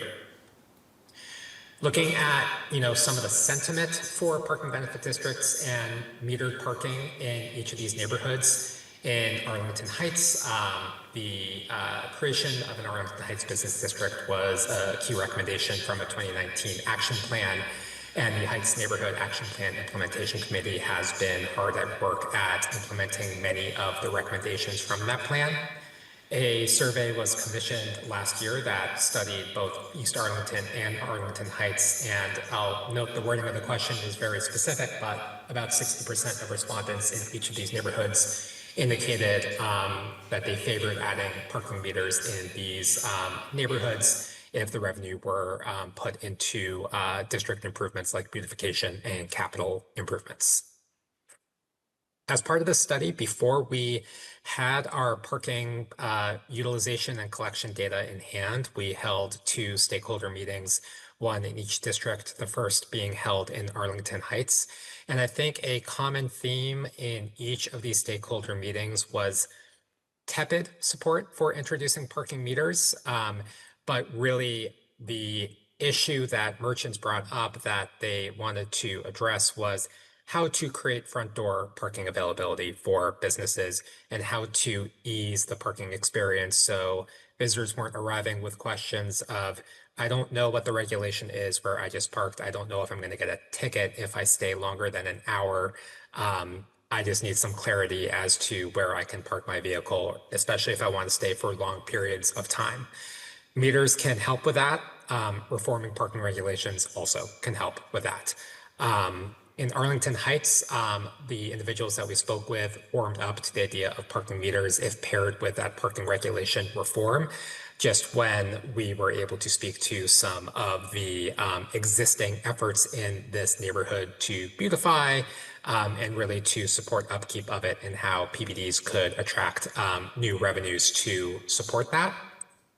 In East Arlington, the discussion was a little more centered on parking regulations and their insufficiency to support some of the shopping habits of individuals who are visiting in each of these neighborhoods, as our parking inventory will show in a moment.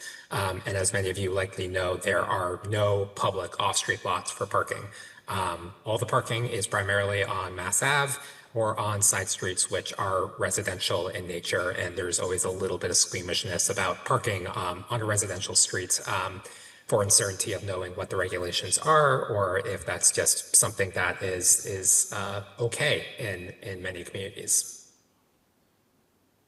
So have to give a lot of credit to Katie and her team. We were not scoped to actually count vehicles as parking utilization data collection, but this was an important component of the study. Over 2 separate Saturdays and 2 separate Thursdays in early and mid-April, Katie and her team counted parked vehicles in these 2 neighborhoods. The boundaries that you see on the screen here are a little more expansive than what we would ultimately advise for the boundary of a parking benefit district, because we wanted to understand the impact of overflow parking when we conducted our pro forma exercise, which I'll get to in a few minutes. This data was collected prior to school vacation week, so it indicates a pretty good snapshot of parking utilization in these 2 neighborhoods. It was good weather days all around, and Thursdays and Saturdays are typically seen as the busiest weekday and weekend day for parking in a community. Our inventory for the parking in each neighborhood isn't exactly groundbreaking. Many of you may already know and suspect that no public lots in either of these 2 districts, and the regulations along Mass Ave and to a more limited extent in Arlington Heights along Park Avenue are 2 hours in nature for public parking. In East Arlington, the same way. No side streets here enable visitor parking, I should say. Instead of residential parking, it is all restricted to Mass Ave itself. So I'll pause here for a moment on the utilization slide and ask folks to kind of direct their attention to the bottom center of the screen here, the colors from blue to red. A parking study and parking findings in the community typically want to be in the 60 to 90% utilized spots, or maybe more 60 to 80 or 85%.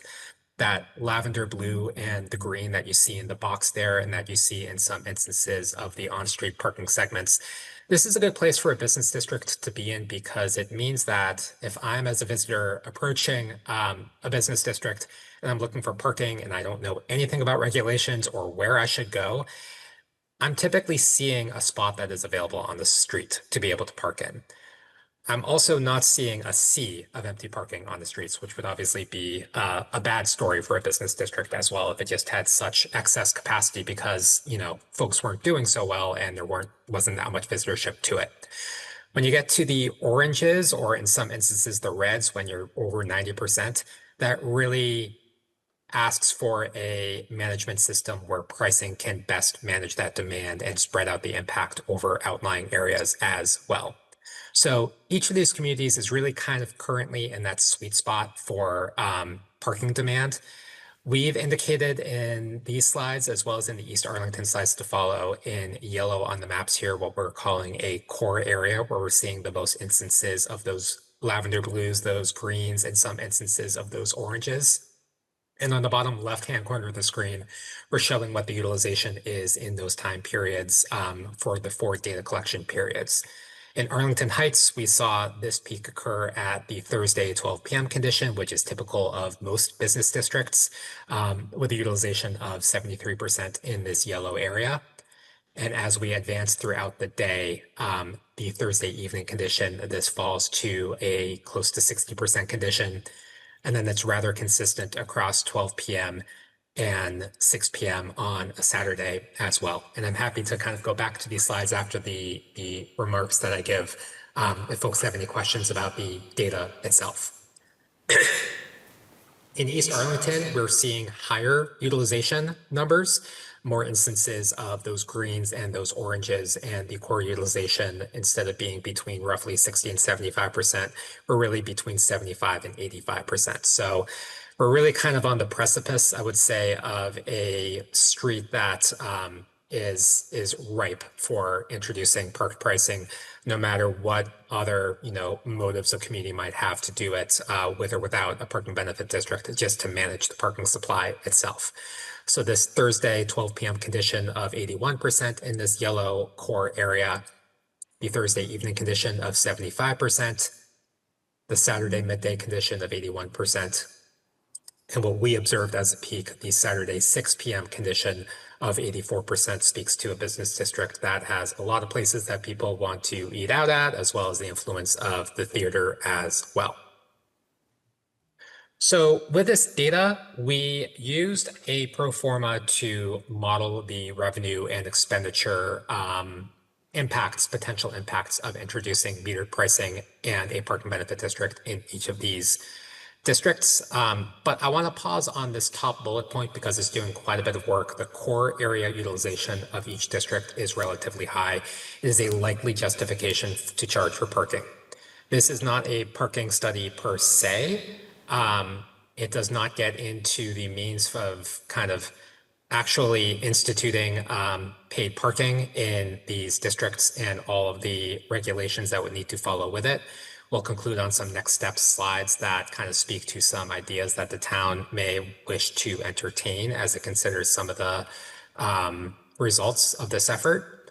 But the finding as it relates to this specific study is that there is justification to charge for parking. Whether that is something that the town wishes to do or not is outside of the scope. What the pro forma examines is threefold. First, it looks at what are the revenues that could be gained from charging for parking. And to do this, we needed to make some assumptions, which we developed in coordination with town staff. A key one being that any priced parking in these two neighborhoods would have similar characteristics as Arlington Center. So a 4-hour time limit, as opposed to the existing 2-hour time limit. Think of that in East Arlington as addressing some of the concerns raised by the theater regarding, people coming to shows and needing to park for 3 hours at a time and being unable to do so today. This would address that. A 15-minute free option, which, as you may know, in Arlington Center today, you have the option of inputting into the meter that you're only going to be spending 15 minutes or less in your space, and you're not obligated to pay in that case, as well as a Monday through Saturday policy. We assume a $1 per hour charge, but as I'll note on the next slide, we played with that a little bit in the final results here. The pro forma also studies the overflow impacts onto residential streets, which we'll get to in the next slide. It does that by assigning an elasticity to behavior when it comes to going from a free parking space to a charged parking space, and assumes that some individuals won't be willing to pay that price and that they will go to lesser expensive parking or the free parking. And the pro forma evaluates just how impactful that might be. And then finally, by inputting some assumptions for expenditures for PBDs in these two districts, we can kind of see what the long-term revenue and expenditure forecast can be. Some other assumptions that we built into this pro forma of note, and I'm happy to answer questions about other assumptions as well, is to use a multi-space kiosk system, which is actually different than Arlington Center at the town's suggestion. Town Center, Arlington Center right now is double space meters, and this would be a multi-space kiosk, so roughly one kiosk for every 8 spaces or so, as well as continuing pay-by-phone assumptions with the user paying the service fee itself. And then finally, we did not assume any overhead at this stage, that any priced parking operations would be folded into enforcement practices from today. In reality, there would likely be an increase in enforcement costs just because there are, some more violations and some more duties that enforcement officers would be responsible for with these new regulations. So as it relates to what a pricing tier and pricing system could look like, what you're seeing on the yellow on the slide is where we are modeling a $1 per hour charge, and what is in purple is a 50-cent per hour charge. The reason why we wanted to introduce 2 prices instead of just one is to not have such steep cutoffs at the end of the $1 regulation and have it go right to free. We wanted to kind of have a nice little gradient that allows people different options and doesn't produce, kind of jagged parking behavior by having everybody cluster right at the edge of the parking charge.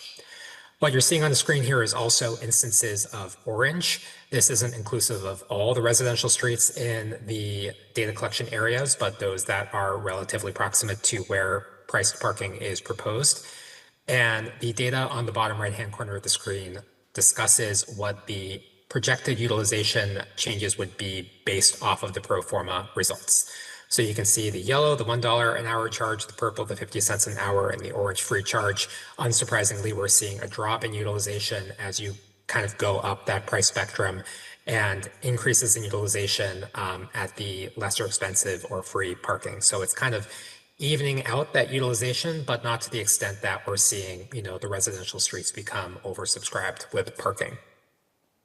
In East Arlington, we're seeing that influence be a little bit stronger just because of where these 2 concept districts, the yellow and the purple, started out.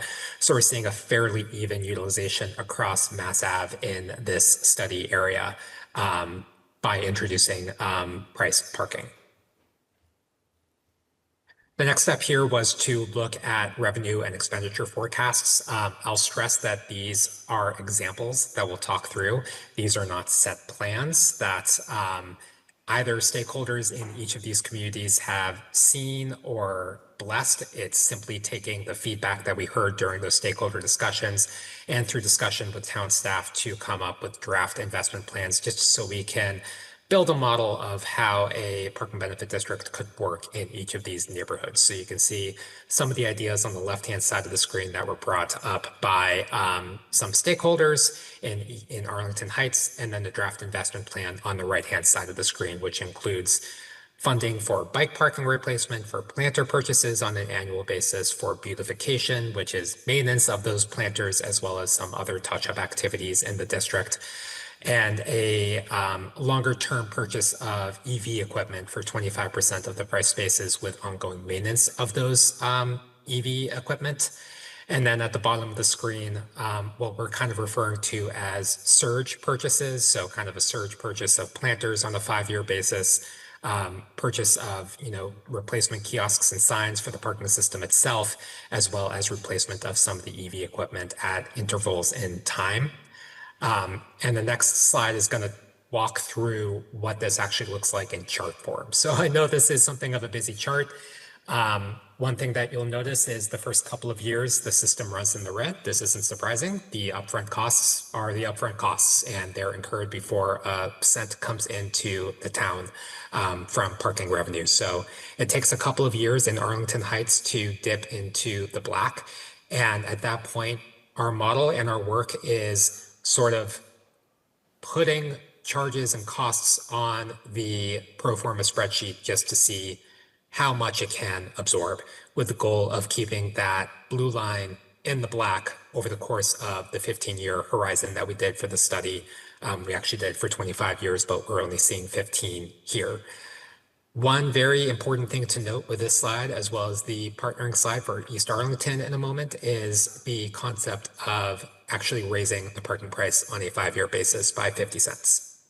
If you don't do this, you can make as many investments as you'd like in the first 3 to 5 years, but gradually over time, with just the natural inflation of costs that happen everywhere, just by nature, each of those investments is going to become more and more expensive. And if the system is not generating more and more revenue because the power of a dollar is not rising and you're not raising the price, this chart goes into the red, relatively quickly, year 7, year 8, and you're unable to make these long-term investments or keep up these maintenance obligations over time. So this is a very key assumption of this exercise of raising those prices over time.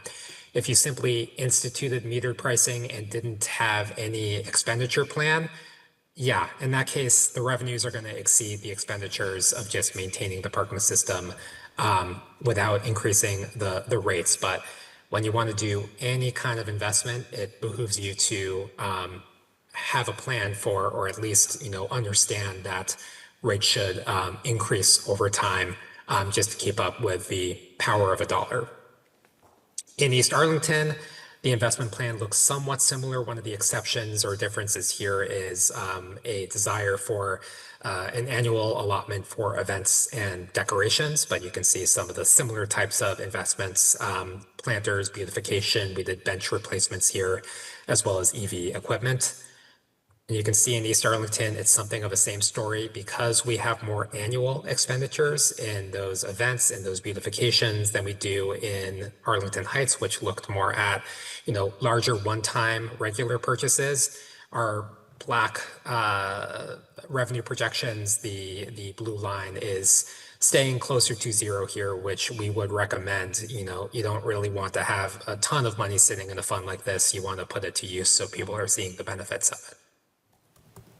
The last note that we'll make here with regards to the work that we did was the operational structure. This is not a groundbreaking finding, but to reiterate what currently happens, the Parking Advisory Committee meets a couple times a year, 3 times a year, makes improvement recommendations, in town meeting approves those expenditures.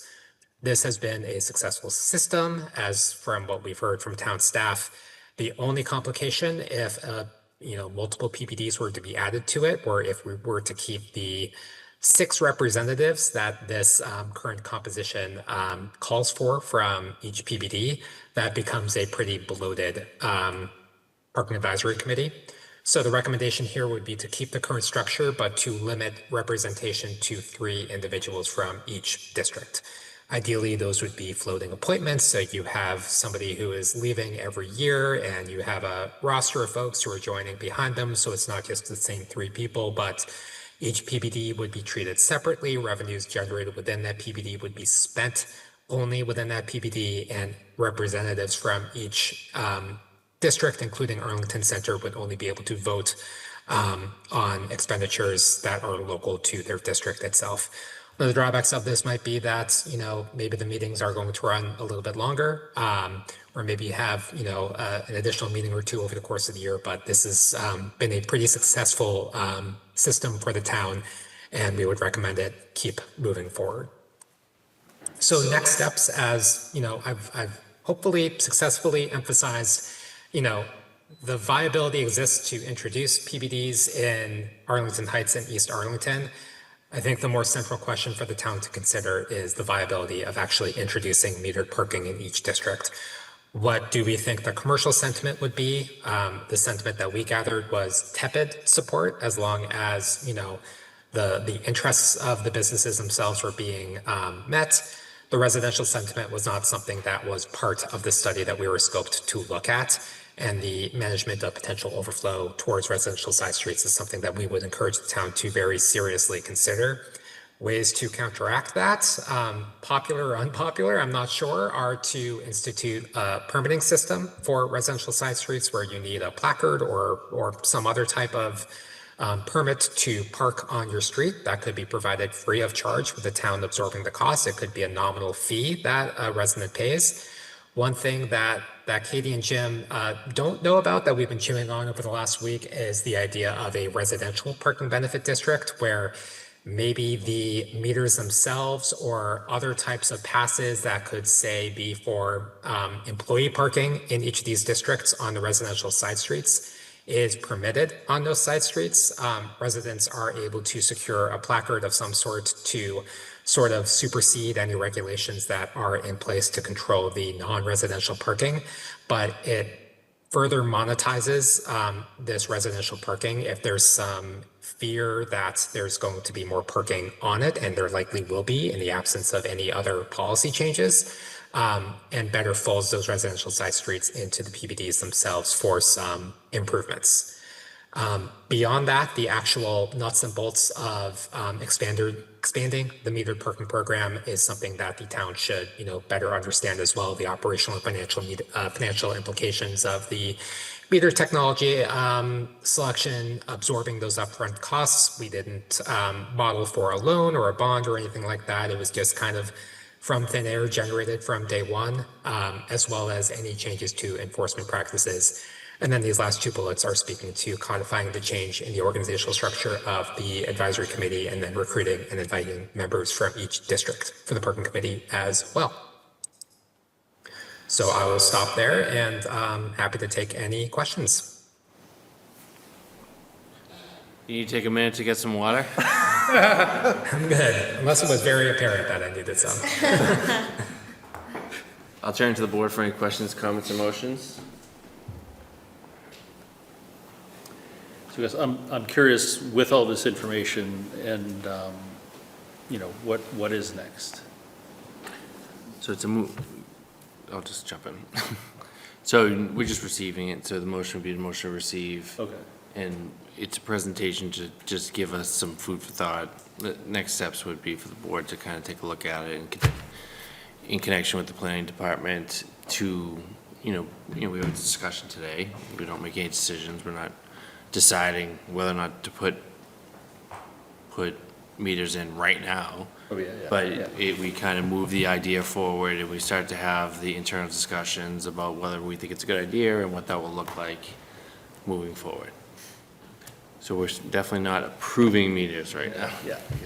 So, I'm intrigued by it. I think there's an opportunity here. I think, building on the success of what we've seen in Arlington Center is promising. And I'd be curious, I think, looking at what we had down here as the next steps in the slide, a little bit more thought on, what does that look like, right? Are these final numbers, that engagement with residents in the, on the side streets seems to be something that still needs to be done to some degree. But yeah, I would be interested in learning more and in continuing the discussion. So I guess move receipt, is what you were telling me. And of course, to congratulate Ms. Luzette Yes. for getting us money to move this forward. Yeah. And thank you for recruiting me. Technical Yeah. assistance. Mr. Solomon was actually one of our parking counters. Yeah, I spent a Saturday out there checking out East Arlington. A lot of good stuff down there. Couldn't have done without you. Let's get your hands dirty. Yeah, well, let's see what's out there. Yeah, no, thank you for doing this. It's really great. This is a lot of data and a lot of thought. I agree, obviously next steps would be a lot more engagement with business owners, with residents, and I'm really intrigued by the side street discussions and proposals. And I'm delighted with the success of the PBD and the center. One goal of that, I think, that has clearly been met is to push more people who don't need long-term parking on the street to the Russell Common lot. So we don't have an analog to that in either of the Heights in East Arlington. So was there any consideration to, it sounds like you think that there's potential for that even though we don't have that major public parking lot. And how would that affect our viability and how we would approach this, given that big difference? I think the town manager's maybe hoping to jump in. Sure. Thank you, Mr. Helmuth. Though I'm no expert, I would draw a parallel between the program that was designed in Arlington Center to what is being presented here tonight. through the tiered pricing model, right? The $1 for on-street parking, 50 cents in the long-term lots. In these other two districts, what's envisioned is you have a core utilization area where parking demand is very high, but then beyond the extent of or limits of those core utilization areas, you have much more parking availability, so you'd have a tiered pricing model where we'd essentially be providing lower priced parking at the outer limits of those parking benefit districts, trying to spread out the demand throughout Arlington's, East Arlington and throughout Arlington Heights. So there is a logic to the pricing model that was in the presentation in that it is a loose analog to what was applied and still exists today in Arlington Center between 50 cents an hour and $1 an hour. That's helpful. That's a good point. I think another element to that, though, is, and to be clear, I'm intrigued by this. I'm generally favorable to the idea because I love seeing the improvements that have been made, and I love telling people that your parking meter revenue is going to improving the streetscape. That goes over really well. But the Russell Common Lot also provides capacity for people who do need to park long-term. So, if we are time limiting the spots in these zones, I think, where do the long-term options go? Are they just going to be outside the zones, further away on residential streets? And I got some intimations of that we'd have to really carefully look at that consequence. I think I would note that the consequences of that are already in place. If you can only park for 2 hours in the visitor space in each of these districts, then longer-term parking isn't exactly an option unless you're doing it on a side street. And that's not always an option that folks who are not familiar with either of these places want to seriously consider because there's always some confusion. Am I allowed to park here? Should I park here? Everybody has a story of, parking where they shouldn't and getting a ticket for it. So there's always some uncertainty. There's always the fear that, I'd rather just go somewhere else than worry about this right now. So that's something that I think, outside of the scope of the study, we would encourage the town to give some thought to as to where this longer term parking is going presently and better accounting for employee use as well as, especially in East Arlington, the influence of the theater and the fact that, many of their patrons are going to be parking for, roughly 3 hours at a time rather than 2 hours. Yeah, no, that makes a lot of sense. And yeah, I'm glad that you caught that data point with the movie pass problem to solve in the future. So yeah, no, that's certainly enough for me to remain interested in further discussion. Thank you, Mr. Chair.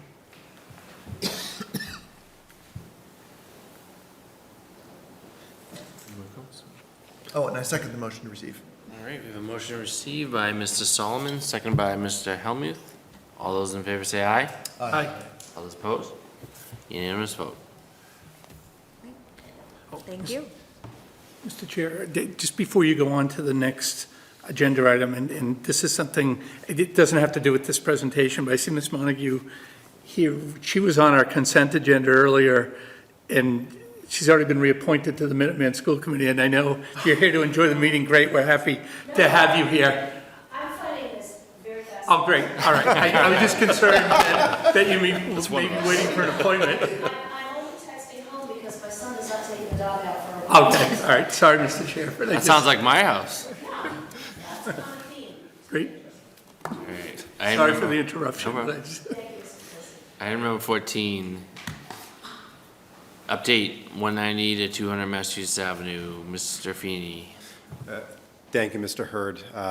This item is on the agenda this evening at the request of Mr. DeCoursey at our last meeting for what will be just a brief update on the status of the project currently underway at 190-200 Mass Ave. So you did have a memo in your packet this evening from the Director of Planning and Community Development outlining the hearing that took place on Monday, June 15th, where the developer had requested that their special permit be reopened for consideration. So on the 15th, the redevelopment board reviewed that revised submission and voted approval. So it is now going to be put before inspectional services for review of an updated or revised plan set. just by way of background, upon the initial submission, there was issues identified with the separation of exits, meaning the distance between the two means of egress was insufficient, and those are, right, that is a core feature and function of a building with your stairwells, and then once you have to move one of those, so too moves every other domino in the design. So it was a fairly comprehensive, redesign process that would move windows and other features of the features and elements of the building. So it had to go back before the redevelopment board for consideration. There was also some accessibility issues identified during the first review that had to be corrected, and I believe it was done with the addition of 2 lifts. Of course, any new plan set as submitted will receive a thorough and comprehensive review by inspectional services. Of course, if there are more issues identified in the plans and more changes need to be made that incorporate the exterior of the building, or really any other item under the purview of the redevelopment board, the developer would need to return to the ARB for approval of those changes as well. However, if no remaining issues are found in the plan set upon review, inspectional services will permit construction to proceed. The developer did just change their on-site construction supervisor, their licensed construction personnel. They have, by way of introduction, stopped by inspectional services to familiarize themselves with the town's sort of policies and procedures. And, I know town staff have taken that opportunity with the new on-site supervisor to review concerns, lingering concerns with the established construction management plan. I'm sure many members have noticed that earlier this spring, we required that the construction fencing be adjusted so that there would be no overhang onto the street, and we required that the crosswalk button at the intersection of Mass and Lake be made accessible again. So we've been stressing that that needs to be accessible at all times during the construction, and if they do wish to implement any sort of alternative, that the town first be in a position to approve any alternative buttons or arrangements that they wish to implement, because the prior implementation was, well, frankly, a failure, and it was unsuccessful.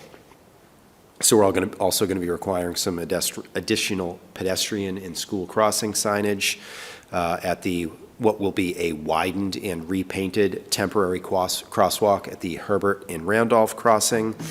We're requiring the installation of some additional visual protection elements, be it cones, barrels, or reflectors, at the outer edge of the fencing to improve nighttime visibility, and some sort of forward-looking things that we're in conversations about is sort of where a crane will be placed in the future during construction. That remains to be worked out, and then how we will implement overhead protection for pedestrians once building construction gets above 1 story, so when they're out of the ground, and have constructed 1 story, when they start going above that, we're going to have to consider overhead protection for pedestrians in the area.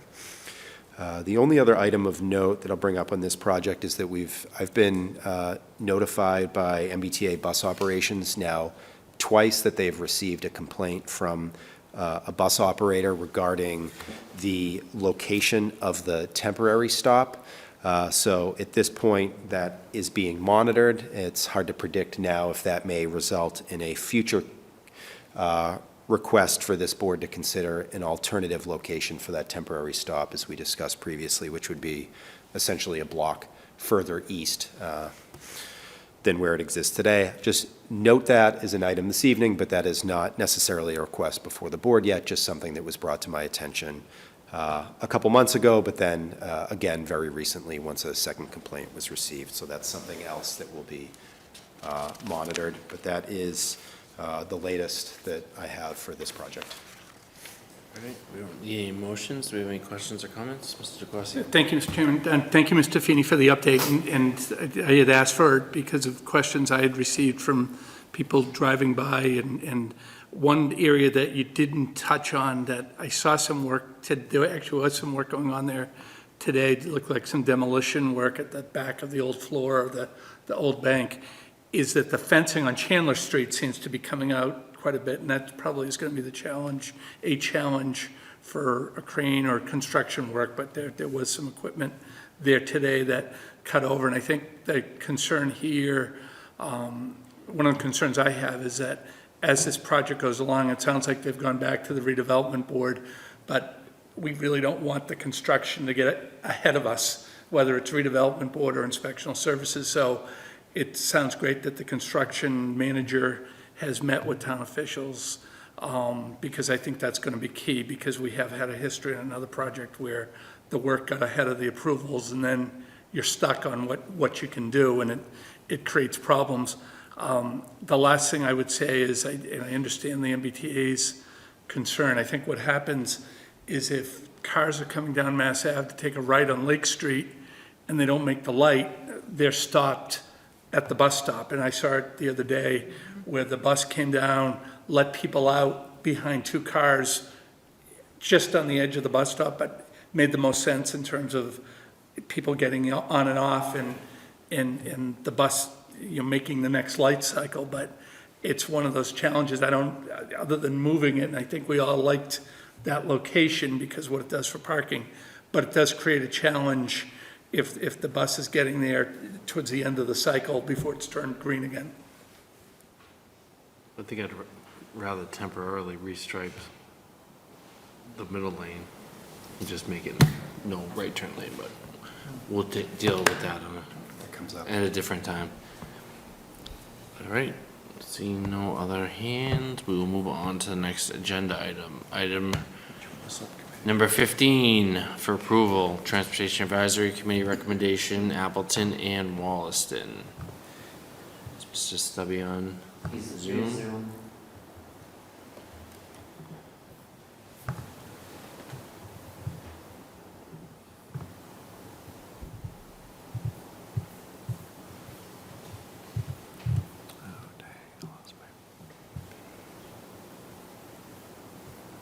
Sorry about that, I was on mute. Thank you, Mr. Stubby. You can introduce yourself, even though we know who you are. But Yep, I'm Jim Stubby. I'm the chairman of the Transportation Advisory Committee here in Arlington. And I've been doing that now for 3 years and on the committee for about 5. Today I'm coming to you with something that you all sent to the Transportation Committee based on 3 roadway safety request forms, all of which were swirling around the Wollaston-Appleton intersection, Wollaston-Appleton, Virginia intersection. Now, it's interesting there were only 3 because when we started talking about this in TAC, probably about 5 of the people on the call spoke up and said, I've had a near crash at that intersection. And those are people on the committee who know better that there's a traffic issue there. So when we got out and started looking at that intersection, there's one real core issue that's really difficult to solve without taking some fairly strong action. And the bottom line is when you're on Appleton going westbound, you can't see people entering from Wollaston going southbound. And then conversely, if you're on Wollaston at the stop sign there trying to get onto Appleton or going across, you can't see the people on Appleton. The first time I walked out there, there happened to be no traffic, so I walked up the middle of Appleton towards Wollaston, and it's about 70 feet you're going to have left when you can finally see the car that's already rolled through the stop sign.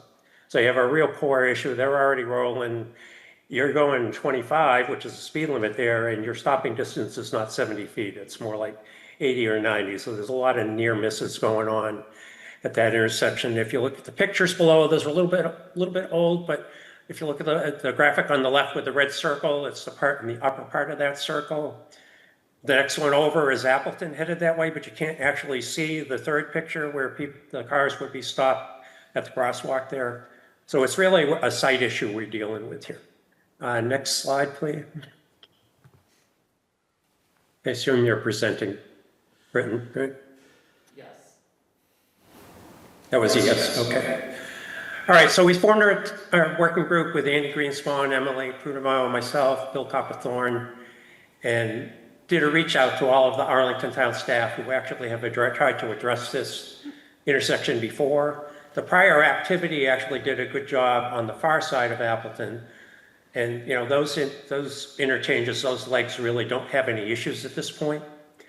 So as we rolled in, you know, we thought of a lot of different options. The considerations list here, if you see the parentheticals afterwards, that's why we rejected some of these things. So to go through the list relatively quickly, we were thinking we could have intelligent electronic signs, you know, with either cameras or radar or something like that, to try and give the warning to both drivers that there was a car coming out from the right, or, you know, there's oncoming traffic. And the concern there was the unreliability of those types of signs, especially in bad weather and everything else. Second up was a convex mirror that you could put on the island across the street, which might work well as long as it's in alignment, although you might actually get some issues with headlights being redirected in somebody's eyes. Rumble strips or speed bumps were difficult to place in that area. We thought about making Wollaston one way, that part of Wollaston one way, so you couldn't actually come into that intersection. But once we looked at what impact that would have in the area above Appleton or north of Appleton, it really seemed like there was no easy way for people to get out of that neighborhood other than through a couple of small private way streets, which didn't seem like the right answer.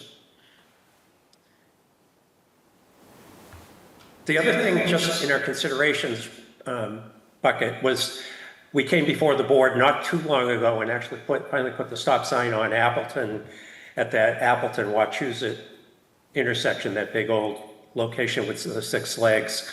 So we have a precedent set already that there are stop signs both directions on Appleton about 3/10 of a mile away. So that sort of headed us in that direction.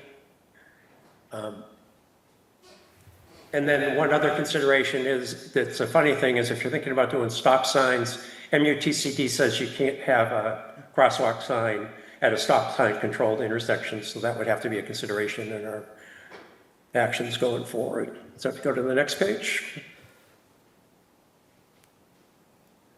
The last thing on the consideration was looking at MUTCD for the warrants and the number of accidents and engineering judgment are the 2 main things that drive whether you can put stop signs in this location.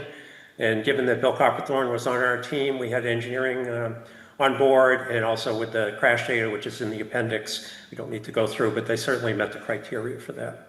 So what we're recommending tonight, and I'll show you the picture of detail of that, is to actually put 2 stop signs on Appleton, one at the place coming westbound where you can't see, and because of the configuration, you'll see in the picture in a minute or two that requires a stop ahead sign and some stop ahead paint because of the curve and the location and utility poles and other infrastructure that's in that place. There's really no easy place to put one sign. And then the other direction is actually pretty straightforward. So if we go to the next slide. Just from a detailed recommendation point of view, we have the stop signs in both directions, stop lines in both directions, the stop ahead sign on Appleton, stop ahead paint on the roadway on Appleton, both going westbound, put all-way park plaques on each one of the stop signs, remove those existing crosswalk signs, as we said, and then after installation, put up the message boards, you know, in both directions so people know there's a new traffic pattern ahead and know they're going to be coming up to a stop sign. So that's the recommendation. We really didn't see another solution. If any of you know that interchange, literally when you're coming up Appleton westbound, you know, there's a 2 or 3 foot high stone wall and then there's a 6 foot high hedge on top of it. It's not in violation of any zoning or ordinance or anything else, so we really can't ask them to do much with that. You know, the only other solution would be to knock off half that wall and everything, and that just didn't seem like a viable answer. The stop signs seems like they work, and like we said, we have the prior stop signs in both directions on Appleton, just a 1/3 of a mile away. With that, I'll throw it open to questions. Should the board for any questions, comments, motions? Mr. Solomon? Motion. Yeah. Okay. Motion to approve. I know people that live like 2 houses away from this and have complained about it constantly. People that send their kids to walk to Dallin that have to cross here, and they know this happens. You know, not a fan of the fact that we have a system where we have to go and have 6 crashes in the duration of a year to decide to then do something. I much prefer that we're proactive with stuff like this.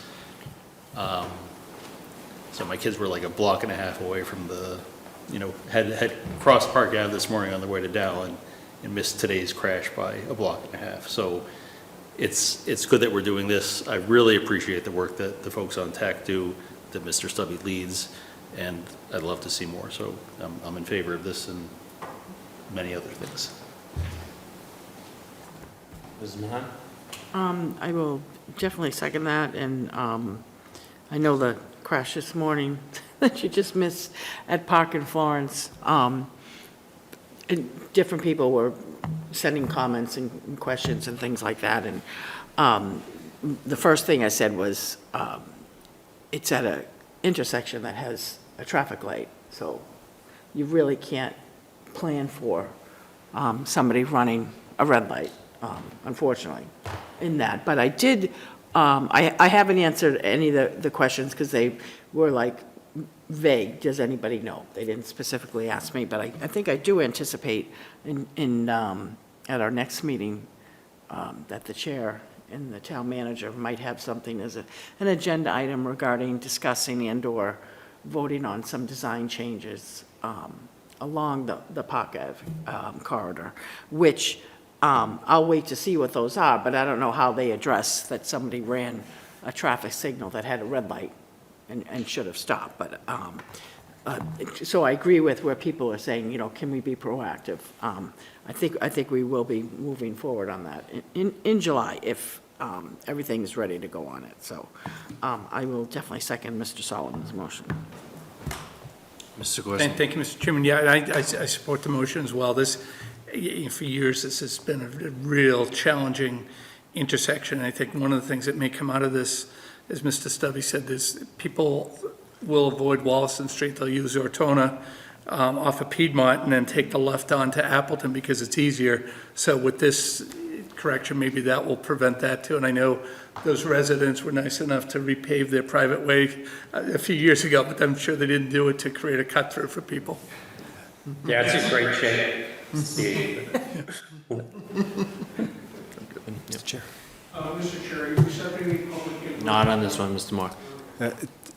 Thank you, Mr. Hurd. I just want to note briefly, this is one of those intersections where I get frequent contact from residents about, and I will note that this probably is the only solution we can consider. The alternative would have been, and we had explored this, like we would have to undertake a taking, right? Like we would have to undertake, going through appraising, using eminent domain to actually take private property so that we could restore, the sight lines the way we would want them, and it would be very significant to do so because there would be a lot of property involved, and I appreciate the thought that was given to, the pavement markings on the ground here, stop sign ahead, noting that we're going to need to use our speed trailers here. Obviously, when we're trying to prevent T-bone crashes, we might be introducing a situation until people learn the new traffic pattern where we have more rear-end collisions, so we will be very thoughtful as to how we could implement and use our speed trailers, and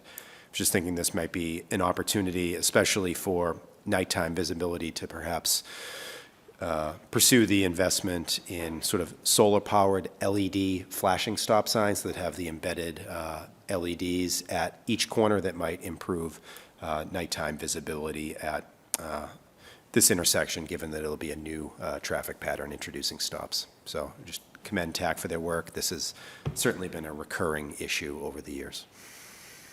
Yeah, and I certainly support it. I live, like Mrs. Solomon, live right in this area, and yeah, it's a tricky little intersection, and I travel across it to get to my friend's house. I'm a little concerned just about visibility of the stop sign. I know we're gonna put the stop sign ahead sign and put it on the ground, but I think it's just something to look at. I think it's gonna be one of those stop signs, at least for the beginning, where it kind of comes up on people quick, and hopefully they don't have someone trailing right behind them. But if it causes more issues than it solves, then we can just put it back on an agenda and fix it. So I think for right now, it's a good recommendation, and I think it can create some, certainly make the intersection a lot safer, so I'm happy to support it. A motion to approve by Mr. Solomon, seconded by Mr. Helmuth. Nope. Mrs. Mahan? I've been writing them down, I'm trying to use my brain. All those in favor say aye. Aye. All those opposed? Unanimous vote. Thank you. Thank you, Chair. Thanks. It's getting late. All right, that takes us to new business. Mr. Mallett? No new business, Mr. Chair. Attorney Cunningham? No new business. Thank you, Mr. Chair. I don't like that. Two things, but they're quick. First, I was asked to pass along congratulations to the 7th and 8th grade Arlington Select lacrosse team for their state championship win on Friday at Harvard. So go lacrosse. And I wanted to let the board know that Public Works is working with our vendor to develop a customer water usage portal for launch this summer that will allow residents to set usage alerts and better track their consumption and timely identify any issues via programming alerts. I will note that I had intended to put a sneak peek demo on tonight's meeting agenda, and it was my failure, and other staff had prepared for that, and I failed to get it on the agenda, so I want to do a mea culpa for that, but we'll be sure to get it on the board's agenda in July so we can see this and have give the public the opportunity to see it before we launch. But it's something that we've been working on for a while, and I'm excited to sort of bring to your attention. Thank you. Mr. Corsi? Thank you, Mr. Chairman. Two quick items. First, the Long Range Planning Committee is going to be meeting on Thursday morning. It's first meeting since the override. So I will report back to the board in July if there's anything of note there. The second thing is I attended the watch party here at Town Hall on Friday afternoon, seeing the USA beat Australia, and it was a great crowd, and I want to thank town staff for all the work that they did. I actually want to make particular thanks to Chief Kelly for his volunteerism in helping product flow that day. But it was a really good crowd and really a lot of enthusiasm for the event. And I know there's a couple more planned, or at least one or two more planned up at the res. But thank you to Mr. Feeney and his team for putting that together, because it was very well received. Seems like a story we all need to follow up on. Mrs. Mahan?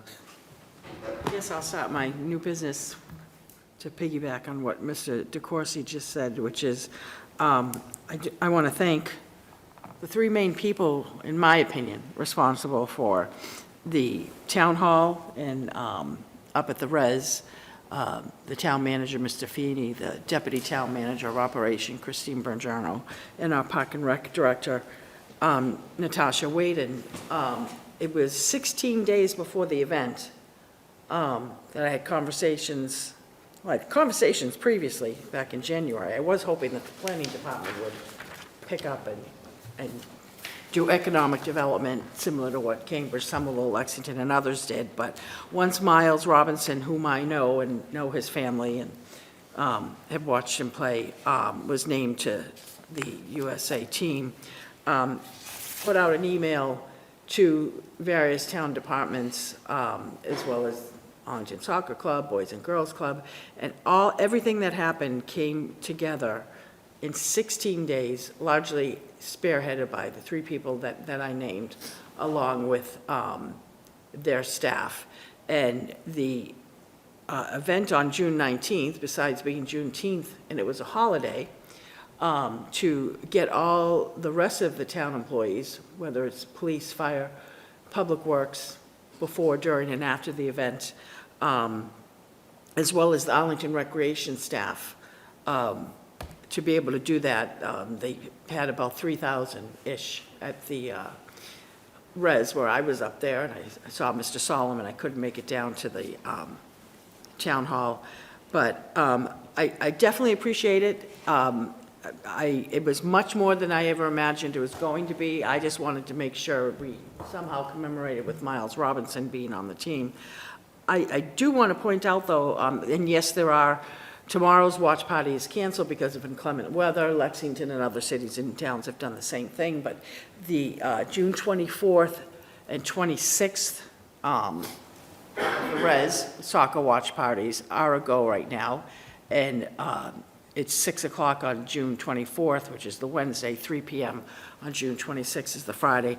But I do want to say, and if any of my colleagues can sort of aid me in this, yes, everything was done last minute, but it was sort of a given that we had two different breweries. We had Arlington Brewery up at the Heights, up at the Res, and I think Mighty Squirrel down at Town Hall. We've established up at the Res previously an RFP at $1.50 a pour, which Mighty Squirrel agreed to. I now hear there's some discrepancy regarding Arlington Brewery up at the Heights, and it should be uniform. Basically, from what I understand, one town employee informed the Arlington Brewery what it was going to be, which is consistent with what they've done, they're now doing for other events, that's in an RFP. But then principal from the brewery company went to another town employee and indicated not perhaps a willingness to pay the $150. And I only say that because just the amount of costs of bringing in town employees on a holiday to keep everybody safe and do a great event like that, we're not even gonna probably break even, but we're trying to find some way. And I will say, moving forward, when we're considering future events around from my years at ABCC and in the city of Boston, one of the criteria that was always taken into consideration was sort of interface with city staff. And I would say, moving forward, I think I know I will certainly be taking that into consideration on moving forward with votes for events like this, because I've heard some things and I want to verify it for myself, but I think there's a certain way to, operate a business and deal with individuals, whether it's down here at Town Hall, whether it's up at the Arlington Res or somewhere else. And I certainly, to be determined on that, especially where the individuals have appeared before us and stressed their community commitment and involvement with community, and that's their number one thing to do. So, but one of the things I liked is that I heard up at the Res, and I know a couple of times when I was standing with Mr. Solomon, was so many people were so appreciative of the event and said, this is what I love about Arlington. And yes, we had an override, and it kind of hurts, but these are the kind of things that we want you to have anyway. So it's similar to what we see all the time, And then the other thing is, as we all have, I've been watching Mr. Helmuth lives it. I just watch it. The bond bill and other discussions in at the State House. I'm certainly watching the rink discussions that the cities of Medford and Watertown are having, because they're up at 28. I was watching the two solutions that they've come up with. We're not up, I understand, until 30, but they're up this year in 28. There was talk about getting language in regarding a possible land swap. There was also talk about getting language in to be engrossed for first right of refusal. It originally said shall, and Representative Owens changed it to may. That did not get engrossed. The land swap did not get engrossed.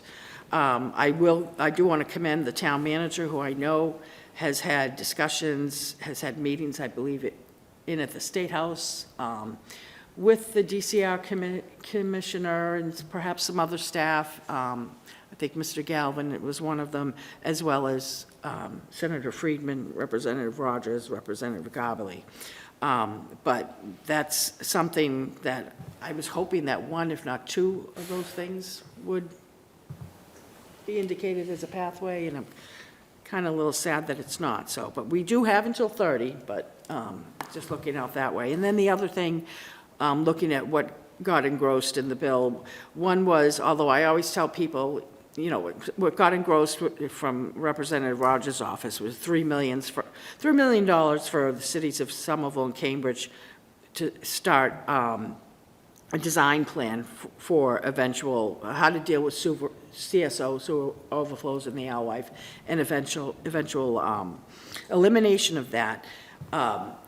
which, that's just a step. That doesn't mean that's going to happen, which is why I call it funny money. It's basically saying, if the next step is accomplished, it's not saying we're going to go out and spend that $3 million. It's saying it's the first step. It could happen. But the other thing that Mr. Feeney pointed out to me, our town manager, that I certainly know he's already on top of, but I want to make sure along the way, any movement that he and the town council can give us. Mr. Feeney notified us that the priority policy was added and engrossed into the bond bill that requires CSO testing, requires the DEP and DPH to establish standards for monitoring CSOs and testing of bodies of water for bacteria or other pollutants following a discharge from a permittee CSO outfall. So again, that just got engrossed, but that I think has more success or quicker success than the first part. And I don't mean to put down the efforts on the $3 million supplemental bond bill, but I guess the next step I'll leave to the town manager and town council to advise us of, if DEP and DPH, is that a mandate, something they have to do, or is that something that they now have to weigh in on and say, yes, we're going to do that, but we need to start planning and say what it will look like. But for going forward on that. And then I just want to check, I think that was it. Kick it, that's it, thank you. I think most people covered the soccer stuff. I had my son's friend scraped his knee. There was an ambulance there. They were helpful enough to give me Band-Aids. By the time I got back, Natasha had gauze on his knee and had wrapped it up already. So if you're taking employee feedback, she was not only there, but serving multiple duties. So thank you. Just a quick update from my board colleagues. After Mr. Diggins decamped for a neighboring community, I volunteered to carry the torch on a project that originated from last summer's town manager goals discussion, which was giving some thought to our reappointments process for boards, committees, and commissions. And under what circumstances, under what intervals, and in which boards, committees, and commissions should those be de facto automatic reappointments versus when we might advertise vacancies. So we had a little interregnum during the uncertainty surrounding the override because that had some implications about budget and operating capacity. Now that that has passed and we got through town meeting, which was another needed time to table that, I've got back on that. I've had meetings with the clerk, a couple meetings with the town manager, met today with the moderator, and we have, I think, the beginnings of a potential consensus that at this stage I feel like would be appropriate for board discussion. And the moderator would be willing to participate in the discussion if the chair would be interested in that. But anyway, I'll be asking the chair maybe for a good time when we could brief the board and get a sense for what the board for its appointing authorities would be. Recognizing, as the moderator pointed out, that appointing authority is diffuse and dispersed throughout the town, and that we have a lot of shared appointing authority. We have some distributed in perhaps interesting ways. So this will be, this is a lot to think about doing, but we may have a path forward for both a short-term trial approach and then a longer-term approach, maybe with the use of some technology that Mr. Feeney has looked into. So more is coming on that soon, but I just wanted to put that out there. To Google interregnum. It's my word You tonight. get a new word for my vocabulary. Was sorry to miss the soccer event. I was on the baseball field all day, but I think I'll be able to catch at least one of the next two to check it out. But I heard glowing reviews from everyone that went there, so thank you to everyone that was involved. With that, we have an executive session. Mrs. Mahan. I'd like to move the board will convene to executive session in accordance with General Laws, Chapter 38, Section 21A2. And pending a vote to do so, the board will convene an executive session to conduct a strategy session with respect to preparation for negotiations with non-union personnel, Town Manager James Feeney, and possibly conduct contract negotiations with non-union personnel, Town Manager James Feeney, and that the board will not return to open session, but the open session will adjourn commensurate with or corresponding to the adjournment of the conclusion of executive session. Second. And Attorney Cunningham, we need a roll call vote for this. Mr. DeCoursey? Yes. Mrs. Mahan? Yes. Mr. Helmuth? Yes. Mr. Solomon? Yes. Mr. Hurd? Yes. 5-0 unanimous vote.